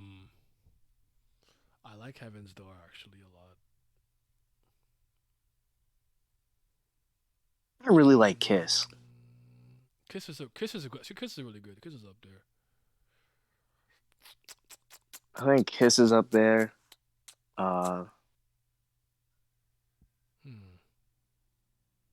All right, I'm fighting for my life. I'm probably gonna go to bed. All right, my bad. I'm about to go. I was waiting for Nye to send me the voice thing of yeah. And then I'm heading I actually out. do like D4C a lot. I'll go D4C. D4C is underratedly good. Yeah. But all right. I will soon have a next JoJo stream. Like I said, we'll be doing other stuff. Blah blah blah. Whatever I said at the beginning of the stream. Listen to it. All right. Goodbye.